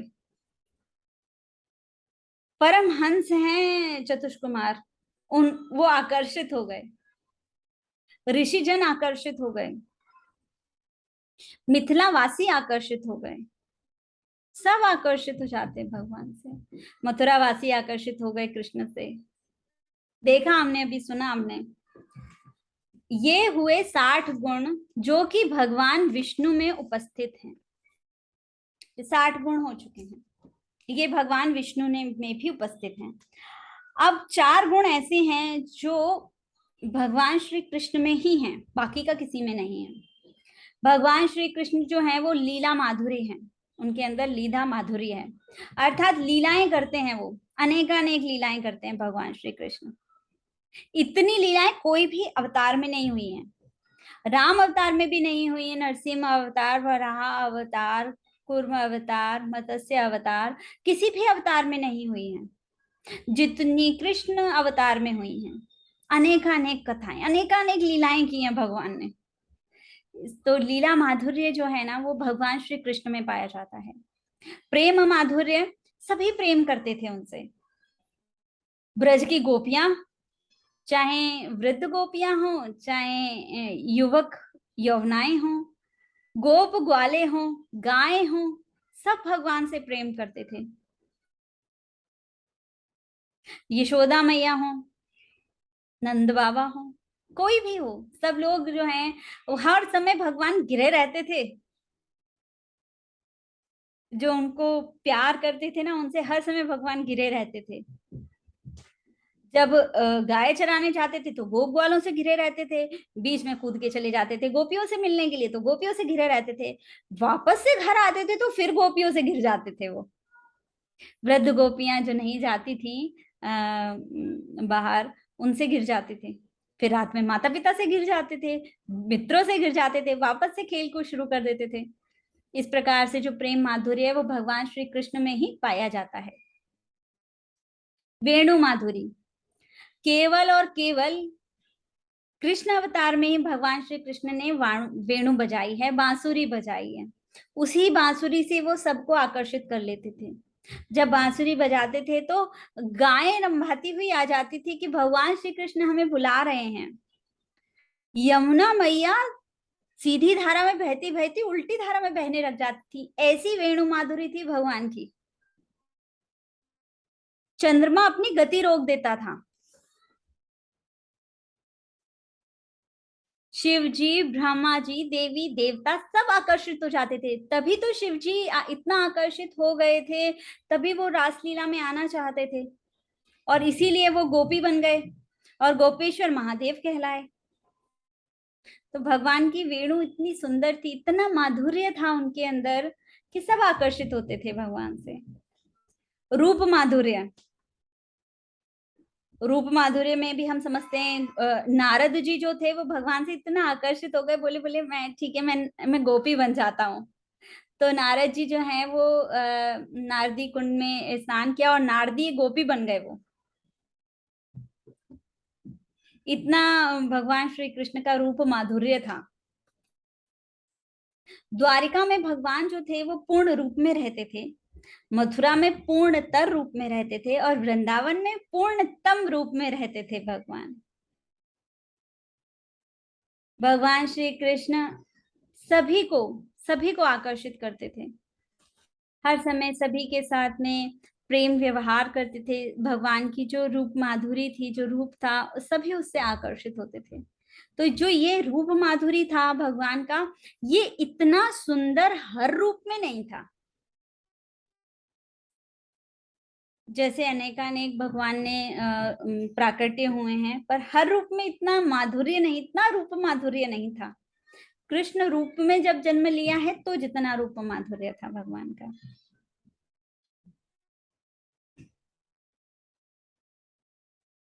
इस प्रकार से भगवान श्री कृष्ण के 64 गुणों का हमने अध्ययन किया। आप लोग चाहें तो इसे और डीपली समझ सकते हैं, पढ़ सकते हैं।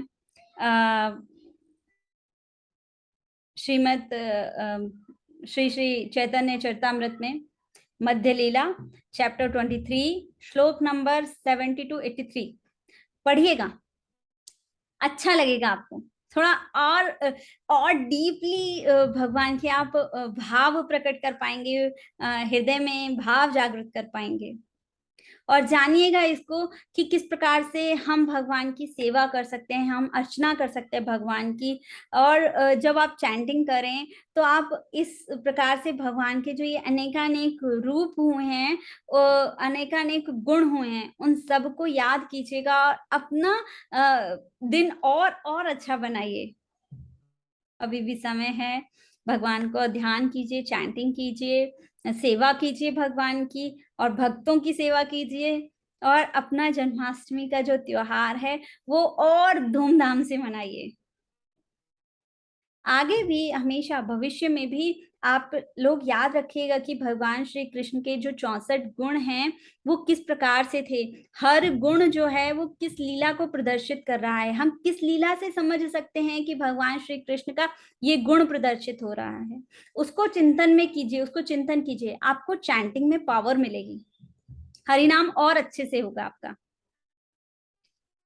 इस प्रकार से हमने भगवान श्री कृष्ण की 7 दिवसीय ये कथा की थी, जिसमें हमने भगवान श्री कृष्ण की अनेक लीलाएं सुनी हैं, चिंतन किया है, उन पे चर्चाएं की हैं, और जो भी आचार्य गणों ने बोला है, श्रील प्रभुपाद ने बोला है, उन सब का हमने श्रवण किया है।